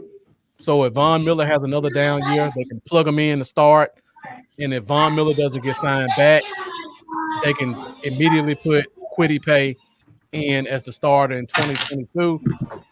I think he was underrated in Michigan. I think he's a better stand-up guy, 4 or 5 speed, short arms, but he's kind of a Tasmanian devil type guy. And I feel like there has to be a curveball in the top 10 somewhere. And why not it be there? All right, so Lambo, we'll let you talk about why you picked Sewell, and then Mendoza, whatever he doesn't cover, you can follow up with him. Honestly, I was looking at who I had picked so far, and I was like, this is not realistic to not have a tackle off the board at this point, which I don't think is going to happen. So I'm going to have to reevaluate. Oh, you still had Sewell and Slater before this pick? Yeah. Okay. Yeah, because where I went Pitts with the Falcons, I didn't put him there. Went Chase with the Bengals. Mute your camera. But I just there's no way he's gonna slide past Denver if he's still on the board here. I personally think Slater is gonna end up going ahead of Sewell in this draft at some point. So I'm gonna reevaluate my top 10 later on, right before the draft, I believe. But I just think they can't pass on him here. I mean, it's possible I could see them going with Jones at quarterback, maybe. But I don't know. Sewell seems like a sure thing. I wouldn't pass on him if he slides all the way to 9. It would be a mistake. And give Locke another chance this year. He's had some moments. So okay. Mendoza, anything you want to add on to what Lambo just said? No, he pretty much hit it on the nail on the head there. Sewell is my second tackle off the board. I already had Slater gone. So, yeah, it was pretty much like a blinking light. You know, Sewell is the best tackle available. They need right tackle help. And, yeah, like Lambo said, give Locke another chance, give him the protection, and see what can happen. Because they got nice receivers over there. They got weapons over there. They do have weapons. I mean, just protect the quarterback and see what you can do. Okay. Dom, let us know why you went Slater at this point. Yeah, they needed interior help on the offensive line, and they need a right tackle. They do. I almost went Parsons here because, to me, the biggest 2 needs that they have is a linebacker and also a quarterback. So if they don't get a chance to move up, get a Trey Lance or somebody that they really need, and they stay put, Slater is the best player remaining on the board, and he fits the need. He can slide in and play any offensive line spot. I also think if they don't have what they want on the board, this is where they could look to have a team like our rivals try to jump us to make sure that they get one of these fallen receivers. Mm-hmm. I can see the Giants easily trying to go after Smith or Waddle while fearing that there's another team behind them, the Eagles, who may try to make a small move up.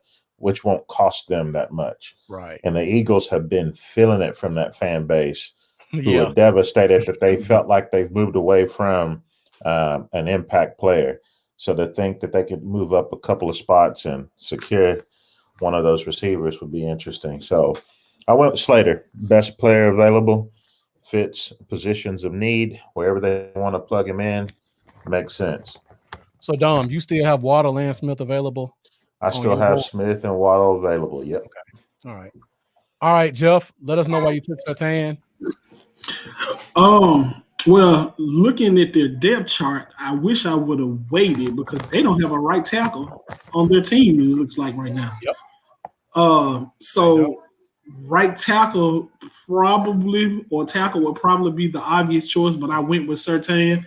And the reason I did that is they just signed Kyle Fuller. They signed Justin Simmons, the big fish, in the secondary, and they signed Kyle Fuller, which I'm gonna go out on a limb and say Fuller may have 2-3 years tops of production. I'm gonna go more with 2 before he started to fall off, and then their next corner will be Ronald Darby, which we know about him. So I think you will go ahead and solidify that and get your corner of the future that you can help pair with Justin Simmons and try to solidify your secondary. The front seven is pretty good. I think you just go ahead and shore up that last corner back spot and take Surtain. But right tackle is definitely in the play. Like I said, I didn't look at that before I made the pick, but I got to stick with the pick that I made. Yeah, I just think they love defensive front seven guys, and I just see this being a Von Miller replacement next year. Dom, so you mentioned something about quarterback. So I take it you don't like Drew Lock as a quarterback for that team? Absolutely not. Didn't like him coming out of Missouri. I don't think he's really shown you that he's going to take his game to the next level. I haven't seen him really do much for that team. And so now that Elway is kind of out of the picture and they have a new regime in place, they need some impact players on that offensive side, and it starts with the quarterback. But here, I almost you would think. I mean, I understand where you're coming from because, like again, I almost picked Parsons, thinking that man, he can add so much in run defense. He can blitz. He can sideline to sideline. He could do it all. But I still went Slater. I think that best player available, helping out that offense because they need some firepower, but starting in the trenches to help to see if you got anything left in Lock. I don't think they'd go a Mac Jones or Trask, anybody like that right here. Dustin Hockett says he thinks this is trash team in the second round. To be honest, I think Trask may be a sneaky first round pick. I feel like one of these teams, like maybe in Atlanta, somebody like that may trade back up. Maybe the Lions may try to get early in the second or late first and try to get a Kyle Trask. Try to get that fifth-year option on him, let him sit. Yeah, exactly. I wouldn't take him here, though. I don't know what Pittsburgh picks at, but they may be an option if they could trade back to pick up a little bit more capital. But I agree. I just don't see Trask right here, like Dustin says. That'd be funny if Pittsburgh got Trask because my comp is Rudolph for him. That's mine too. It's crazy how we think so much alike. All right, so we're finally at the spot with the last pick of the draft. Pick number 10, the Dallas Cowboys. Oh, Mendoza. We got a lot of viewers still left. So if you're still here, make sure you get active in the comments. Let us know who you think the Dallas Cowboys are going to pick at this spot. A lot of these guys have a lot of players left. To be honest, I haven't really been keeping up with who all you guys have available still. But I know Dom has a few receivers. I know all of his linemen are gone as well as mine. I think Pitts is pretty much gone from everybody's board. And in a shocker, I think Surtain may be gone from almost everybody's board. So Pitts is still on my board. Pitts is still on your board. Okay. So yes. And so is Chase. Okay. And so is Chase. Wow. Pitts and Chase are both available. I got to go back and watch this So I can see what your picks are, Mendoza, because I thought you picked Chase before. I take that back. You had Smith as your number one receiver, right? He did. Okay. That's why you still have Chase on the board. Got it. All right. Let's put these 2 minutes on the clock for the Dallas Cowboys. I don't need 2 minutes. I'm running this card up to the board. I put myself in a corner. Yo, Dumb, it didn't no pun intended. right. I got both top offensive tackles gone, Sewell, Slater. I got Patrick Surtain gone, and Pitts. Mm-hmm. So most of everybody whom everybody been fighting over in the various groups about who the Cowboys should get, they ain't available. Yep. I have Slater, Surtain, and Parsons available on my board that I would consider. Yeah. I still got Greg Rousseau available. Nope. I think I still got Slater available. Really, Jeff? I think I do. Okay. I wasn't writing them down. I know the names that I picked. Yeah, I don't remember Slater. All right. So before we do this, let me put some of the names of people are saying. Conrad Clay says Parsons. Eric Berger says Team Pitt still. Brian holding on to the Pitts train. Dustin Hockett blowing the horn. And he also says Surtain is still on his board. Lamar has Parsons with a question mark. And then we got Lee and Marlowe both with J.C. Horn.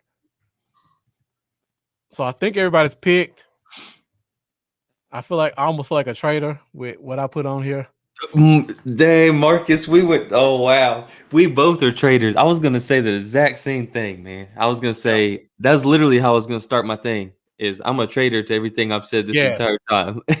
If we stuck with what we've been saying, it would have been unanimous right here. Yeah. Let me say why I went Surtain first. And by the way, tomorrow night I'm gonna probably go live and do a mock draft of what I think we're gonna do in terms of what the Cowboys have done in terms of their history of them drafting and some of the coordinators and stuff like that. I plan on doing it, but don't hold me to it, please. I just look at Surtain. I still think Horn is the better corner by far. Well, not by far, but I still think Horn is the better corner. But when I look at Jerry Jones, I look at the marketability of Bama, I look at the name recognition of Surtain, and it's a pick that makes sense. This is a spot I see Jerry Jones saying, you know what, guys? I know you might like Horn, but I got to sell some jerseys. And that Surtain on the back of a jersey with the number 21 is going to sell a whole lot more than Horn. And I just feel like Jerry overrides it, and he makes his marketing move right here. Lambo, I'll let you go. Let me know what you think. Well, so obviously I am a member of the pitch train as well. I will say I'm on that pitch train, but I think he's too special a talent. He's not here. So sadly to say, he's not here. Slater is, which is the best player available on the board right now for me on my board still. But I think it'll be Surtain. I think I don't know how much it'll do having the relationship with Diggs. Maybe a little bit. You know, maybe he's begged them. I don't think they're really going to listen to Diggs, obviously, when they're making this decision. But if they've seen anything on tape with any type of special chemistry between the two or how they work together, you know, on the ball field, I mean, maybe they'll slightly consider it. I think I have him and Horn pretty much even, to be honest. The one thing that kind of struck me a little surprising is they haven't met with him or spoke to him yet. But that don't make me go away from them. That makes me go hit to him more. Last time we took the corner in the top 10, I mean, there was no talks with Claiborne. I mean, not the slightest clue.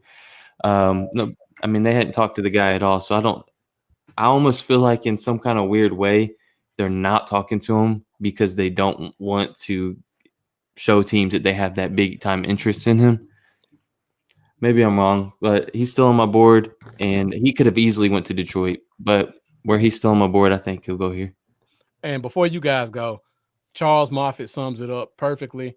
Jones is about brand over talent. That too. And if I'm not mistaken, isn't the rule going to change where guys can wear single digits this year? So, and I misspoke. Thank you for catching it, Marlo, about Zeke changing numbers. I meant the number 2 on the back of that jersey with Surtain's name on it and that star. I think it's just that's Jerry Jones' wet dream. Like you get a corner with name recognition. You got the name, you got the big school, you got the position. It's just a trifecta for him. As much as I love Horn, and it still hurts me to see Surtain's name under my face. By the way, Brian, I'm not. I didn't know if that came off as a comparison to Claiborne. I don't compare him to Claiborne, talent wise, coming out of the draft. Oh no, not at all. Okay, Don, we'll start with you, and then we'll go clockwise, and Mendoza, and then Jeff will close it out. Oh man, if Patrick Surtain was here with J.C. Horn, I would pick Surtain. I just think Surtain is going to go off the board. So I went J.C. Horn because I think they're right there. Horn's got all the physical tools that you need to be a boundary corner. He's got the speed. He's got the physicality. I think he's got the football intelligence and smarts. I'm going to go ahead and say the phrase that everybody has already said. He is grabby. He is a handsy guy, and that concerns me quite a great deal in the league. And I think a part of it is he's not trusting himself. So I think there's some confidence that he can still get with his feet and what he sees. But I think he has the moxie and the toughness to be a pretty good corner in the league, where if he messes up on a play, he can just let that roll off his back and continue to have that dog and that fight in him. So I just went with the best player available, which was Horn, which happened to be a premium position and a position of need. Yeah. You made all the points that I would have made, but I'm just going off the fact that Jerry Jones likes the dollars that Surtain's name will bring. Mendoza, what you got? I know you're big on Horn just like us, so go ahead and let us know why you're on the Horn train. Yeah, I can't get off of it now. I gotta keep this thing going. But Don pretty much summed it up pretty well right there. I think if Surtain were there, that it would be him over Horn. But me, I'm taking Horn over Surtain. That's just me. It's what I've been on. But yeah, I just think he would bring just that mentality this defense needs, just that physical dog mentality of just not taking any shit, and I feel like he's one of the guys, along with some of the guys that they've added in free agency, that'll help get us back to that, give us some sort of semblance of that. Okay. All right, Jeff, close us out. Last off on Horn. All right. Agree with all the points that Dom and Mendoza made. Surtain probably is the sexier pick as far as a brand. But on that same thing with what you said about them being able to wear the single digits, what better way to sell jersey than to have Horn and number 1 under there? And then Horn is a dog. He is a gravity adjusting. I mean, people gravitate toward him. If we don't have an identity on this defense, we don't have a person that's gonna get up in your face and the rah-rah guy and then bag it up with your play. And to me, J.C. Horn, he checks off all the boxes. His physical traits, I mean, his speed, he don't look like he's gonna be outran. I do agree that he need to trust his ability a little bit more and maybe be a little less grabby. But to me, he also has that. I think we was in a Star Game. He has that Cortland Finnegan type, get under your skin type thing, and we need that. We need an attitude on defense, and I think that he will help bring a swagger, a cockiness, because Diggs is kind of underrated, a little cocky, but he's not out with it. He's gonna kind of not talk and do a thing, but Horn is gonna be out there, and he'll bring that attitude that we need. Yeah. I agree 100%. I'm really caught reading the news clippings on this one. I just see so many stories that Jerry could put together and angle to keep Sertan's name out there. You got the Alabama ties, you got the Diggs ties, you got the dad giving quotes, got him on the field with the guys in preseason running routes and stuff. It's just so much I think Jerry could do with Sertan, and it's not that big of a gap where you can say it's an awful pick. I just feel like this is just 100% a Jerry Jones special. Side note: Jalen Ramsey labeled JC Horn as his QB or cornerback one, for what it's worth. Dog mentality. Yeah. So before we go, and again, thank you guys for coming on the show, giving your input. You guys have really fueled the show today, as well as everybody in the comments.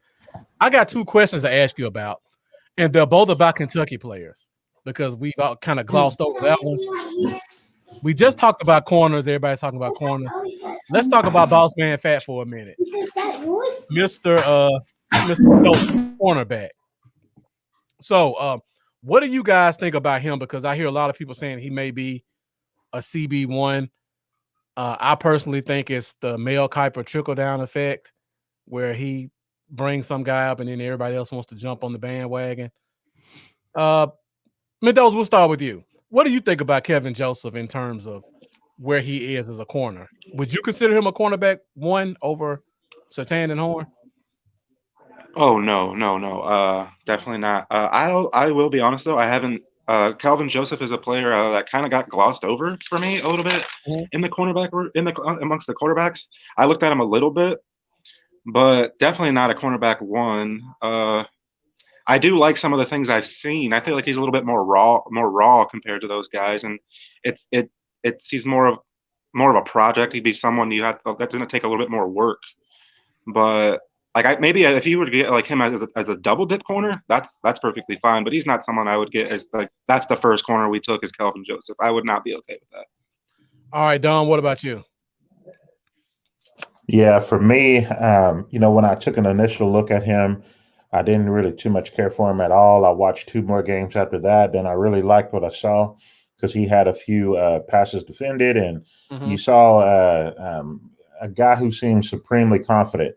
Some of that dog that you talk about, Horn, he's got that in him. And he might be a little too confident, a little too, over the top. He might so you got to so you got to tame him down a little bit.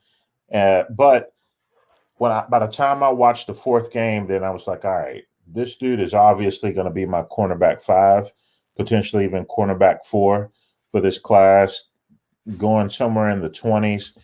One thing that, and let me go to my notes. I talked about one thing I want him to do is get out of his back pedal a little bit faster. I feel like he, where is it?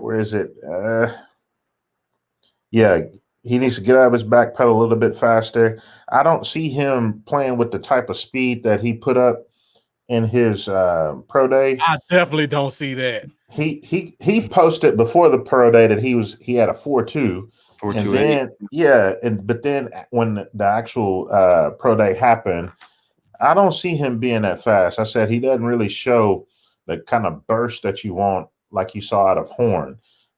He gets a little bit out of position sometimes, and to me that he gets hit. That's why Pitts was able to do what he did against him. It's because he was just slow to react, get out of that back pedal, turn his body. He's not that twitchy type of athlete.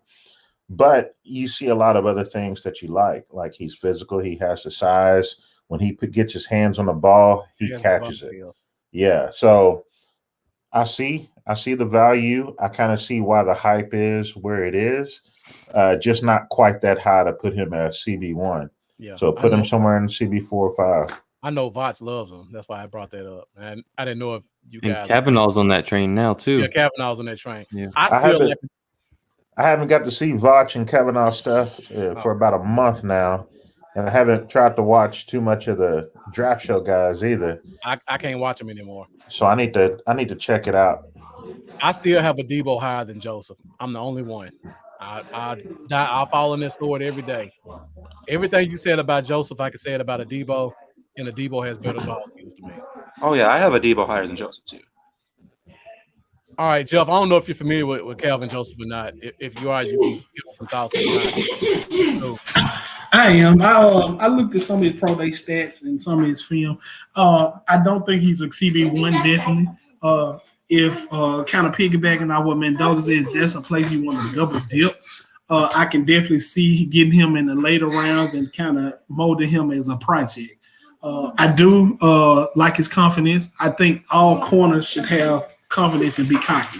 That just I want my corner instead of you out there shaking on the island. I want you to be like throw the ball at me. I want that type of attitude. So I like that about it, but no, definitely not a CB1, not at all. okay. Mendoza, Lambo, you got anything to add to that? I like Kelvin Joseph. He's been one of the guys that all right, so my dream draft scenario was kind of over this past couple weeks is Pitt sliding to 10 and then Joseph sliding to 44. Mm-hmm. And I'd be stoked about starting to draft that way. I think he's obviously got some character concerns, but he also has the same reasons he has those character concerns is the same reason he's going to have that mentality that you love on the field. So if they feel like that he's not too much of a concern as far as off the field goes, but I feel like he's a guy, like you said, they could slide into the late first round. I could see him going after Newsome. I see Surtain, Horn, Newsome, and then Joseph possibly is the next guy in line there. You look at when he played he had 24 coverage snaps against Alabama. There was 3 targets, 0 catches allowed, 1 interception, 2 forced incompletions. He's still raw, but the potential's there. And if he were to slide to 44, man, and we didn't take a corner in the first, I'd be pretty happy about it. Yeah. But don't you think that was a little bit of fool's gold because the score was 63-3 or something ridiculous like that? Don't rain on my parade. No, I'm just kidding. It is, but it's still Alabama. They ain't slowing down for nobody. Nope. One of the things that I want to bring up about him is, again, me and my high school athletes, he was recruited all over the country. He could have gone wherever he wanted, and he chose LSU originally. And he was suspended for undisclosed reasons, didn't get to play in that Fiesta Bowl, and then that prompted him to enter the portal. Right. When he was in high school, he was a safety. He was a safety his whole high school career. And then when he went to LSU, they were able to tinker with him and flip him.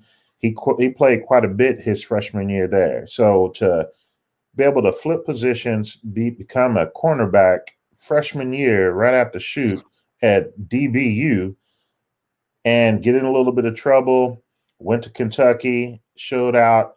The boy has talent. And so he's still ascending. And everybody wants to bring that up about the one with the back injury now, Farley. And only having a couple of years of experience at cornerback, having been a quarterback and receiver in high school, and then being recruited as a receiver at Virginia Tech. Man, this kid, he could be something special.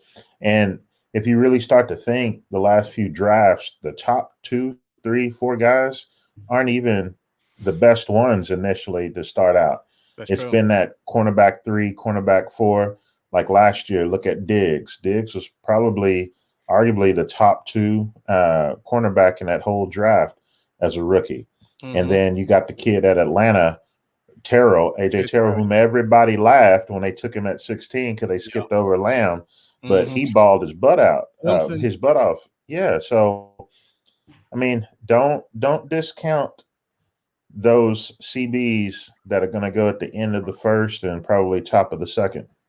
Yeah, Kevin Joseph tweeted 6 hours ago, I swear I'm 6 foot, but I play 6'4". I just love that attitude. I just had to throw that in there. Didn't he measure in at 5'11"? He did. Yeah, a tall 5'11". Right. So we're hitting right at 3 hours. So let me just hit a couple of rapid fires. First of all, Dominique just brought up Caleb Farley. We'll go around the horn real quick, starting with you, Lambo. Number one, does he stay in the first round? Number two, if he falls to 44, would you take him? If he falls to 44, yes, I would absolutely take a shot at him. Cowboys are also known to have done such things in the second round. Do you With think he stays in the first? I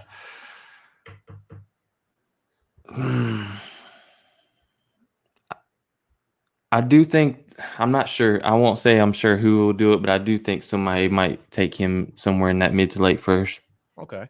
Dom, what about you? Is he still a first rounder? And if he falls to 44, would you take him? Definitely would take him at 44 without a doubt. I would even potentially trade up to make sure I get him if he were to slide into that early part of the second round. And knowing what I would have to package to go up, it's not that as much as you would think. Yeah. I think you can gamble at that point in the second, and Cowboys have a history of that. Especially in the second. Not that it has paid off, but Tank Lawrence has been pretty good. Yeah. I think teams might get cute, and he will slide out of the first round. And it happens every year. There's a surprise player that everybody claimed was a top 15 pick that ends up going 41. Like Harold Landry last year. Yeah, Harold Landry. I can go down the list of guys that played premium positions and seem to be, have all the tools, and yet here they are sliding. Right. So backs, man, that makes everyone nervous. And the fact that he hadn't played in a year, and here you are having more back issues when you're gearing up, that's not a good look. And then he's going to come back around July at the earliest. Yeah.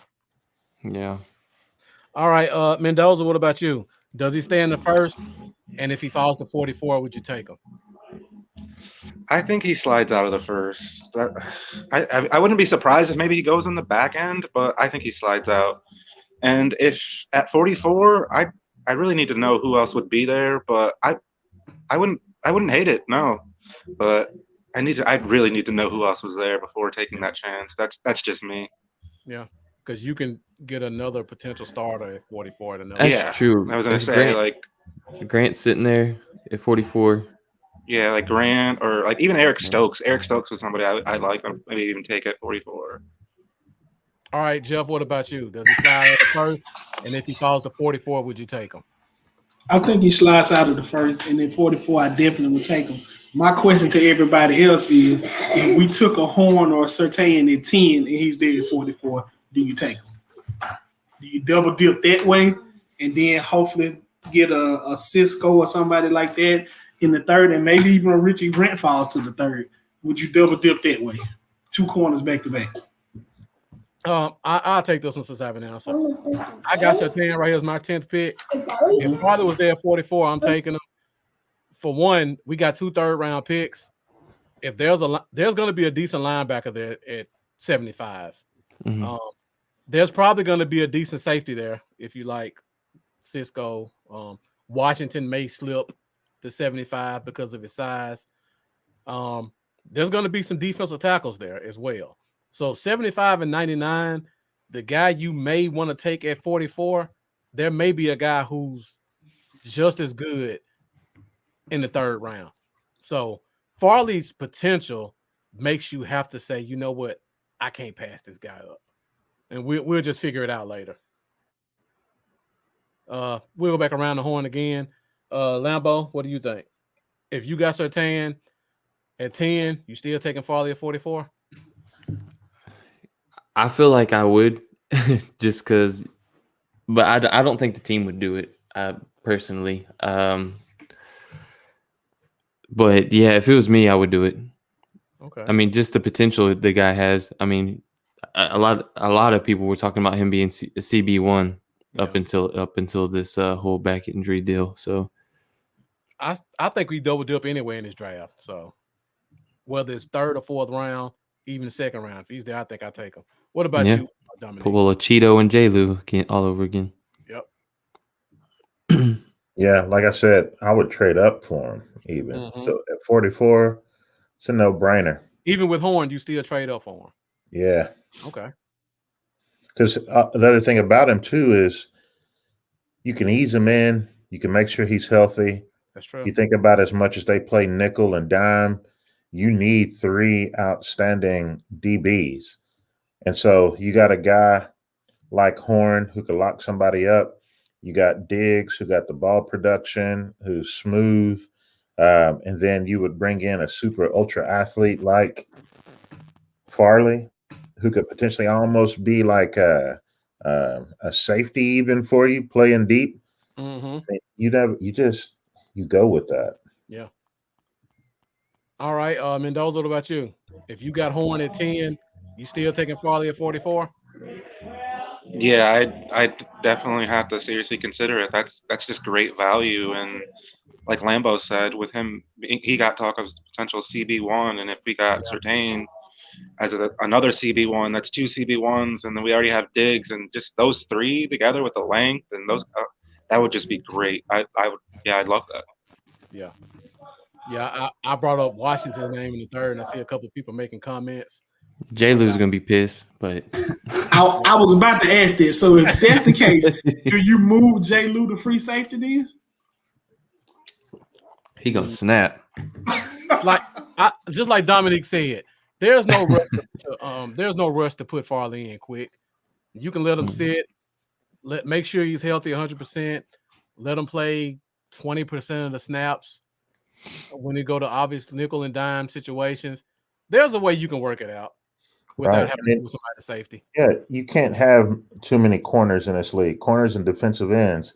So you think you one play away from Diggs going out. I mean, Diggs had a broken foot.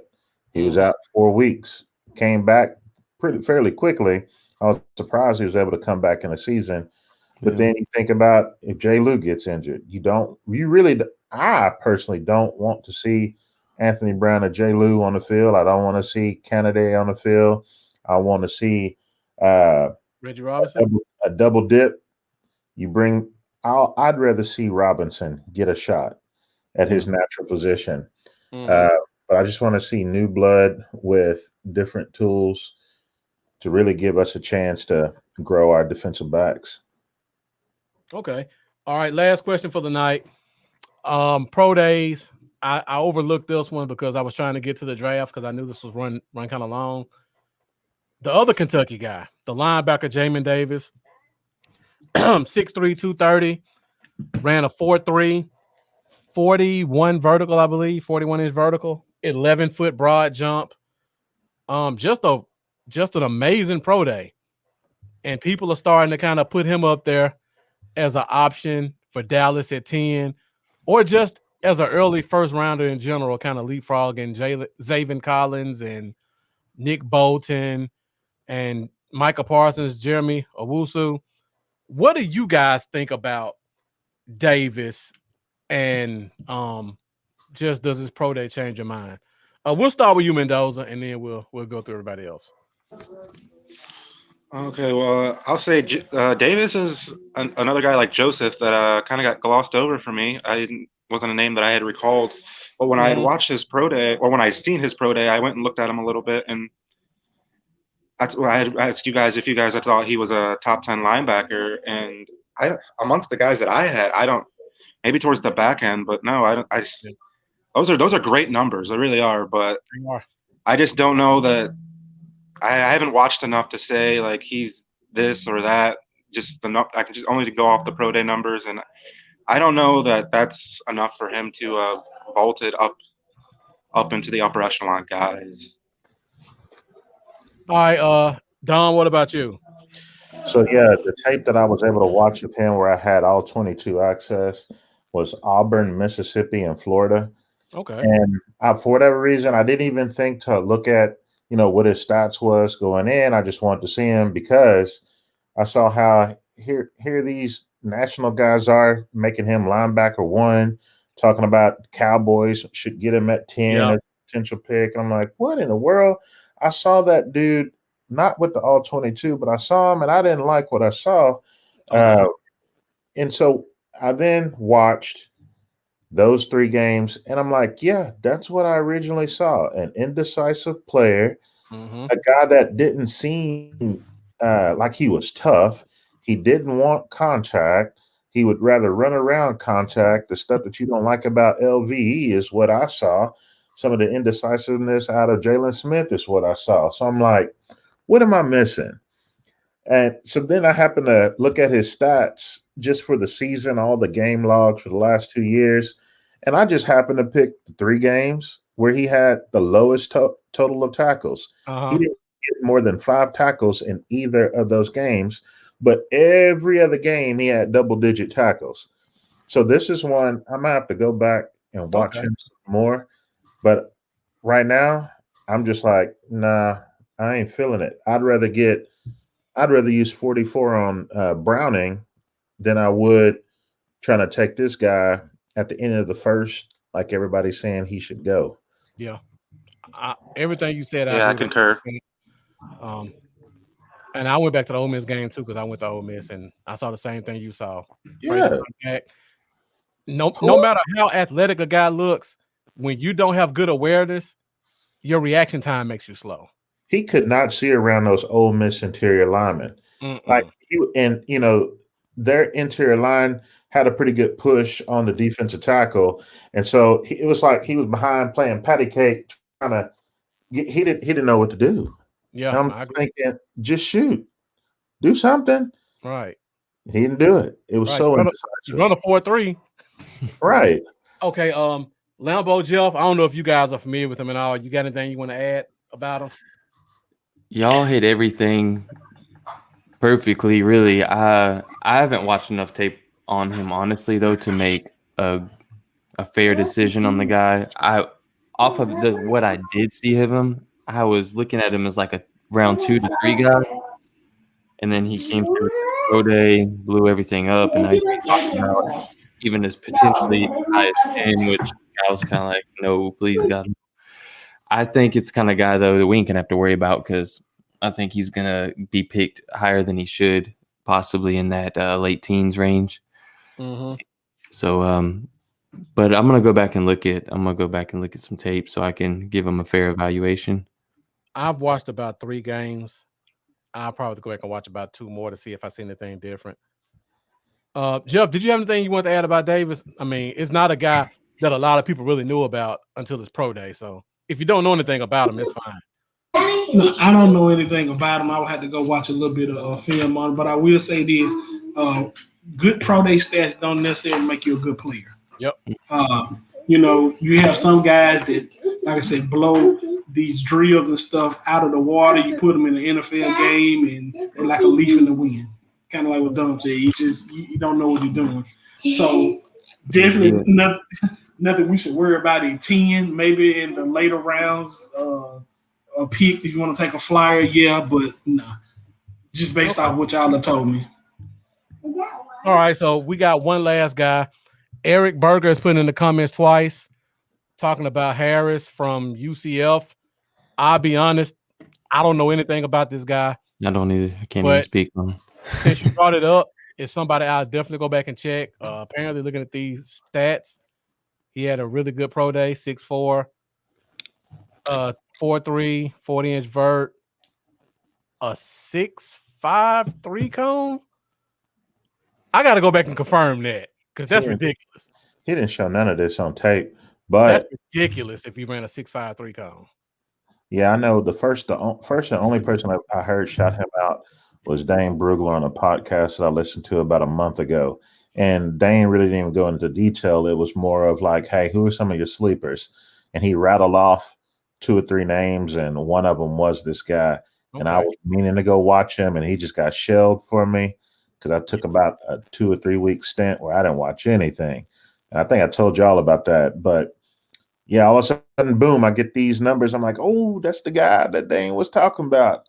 And I saw a few of the games where I wasn't focusing on him. I was watching those cornerbacks, right? These they have, but seeing a little bit of offense. And I didn't see a player who is this athletic. So, I'm interested to go back and watch him. Could this be the Chase Claypool of the draft? Now, Claypool was a beast, though. If you knew Notre Dame, it was just obvious. And everybody kept talking about put him at tight end. No, he's a receiver. Yeah, He's just Lambo a big put me guy. on Claypool last year. I wasn't really following him, and Yeah. Lambo just kept telling me, you got to go watch this.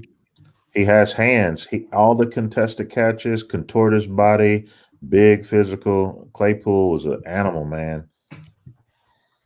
All right, well, Eric Berger, thank you for bringing the name up. I think all of us will definitely go back and check him out because it's a guy with measurables like that. I don't think he's going to slide into day 2 just because the wide receiver room is so deep and all these other positions. But day 3, he may be a guy that slips past us. Dallas loves tall receivers in the draft, so this will be a guy they definitely would possibly look at 4th, 5th round, maybe. Again, before we go, Dom, Jeff, Mendoza, thank you guys for joining us tonight. You guys always give us a great show. We've gone 3 hours. This is probably our longest show ever. Yeah. And I don't know about the people who are watching, but I was definitely engaged the whole time. So thank you guys for your input. And with that being said, Lambo, let them know where they can find your social media at. You guys can follow me on Facebook, Twitter, YouTube, and Patreon at Cowboys Y'all. You can find me on Instagram at Cowboys Y'all 88. I really do appreciate it. Even if you're not very active, please follow and subscribe on YouTube because it does greatly help. So thanks, guys. And it was fun, y'all. All right, guys, you can find me on Instagram, Bluff City Cowboys. I promise I'll try to be more active on there. You can find me on Twitter at Bluff Cowboys, Facebook at Bluff City Cowboys, and YouTube at Bluff City Cowboys. If you haven't done so already, make sure you subscribe. Bluff City Cowboys, Lambo's Cowboys, y'all. Tune in next Thursday night, 7:30 Central Standard Time, for another episode of the Cowboy Zone. I don't know what we're going to have planned right now, but it'll probably be draft or free agency, depending on where we are, and other Cowboys news and notes. That's it for the Cowboy Zone tonight. Again, thank you guys for joining the show. Thank you, everybody, for watching. I'm Marcus. This is Lambo, and we're out. We'll see you next week.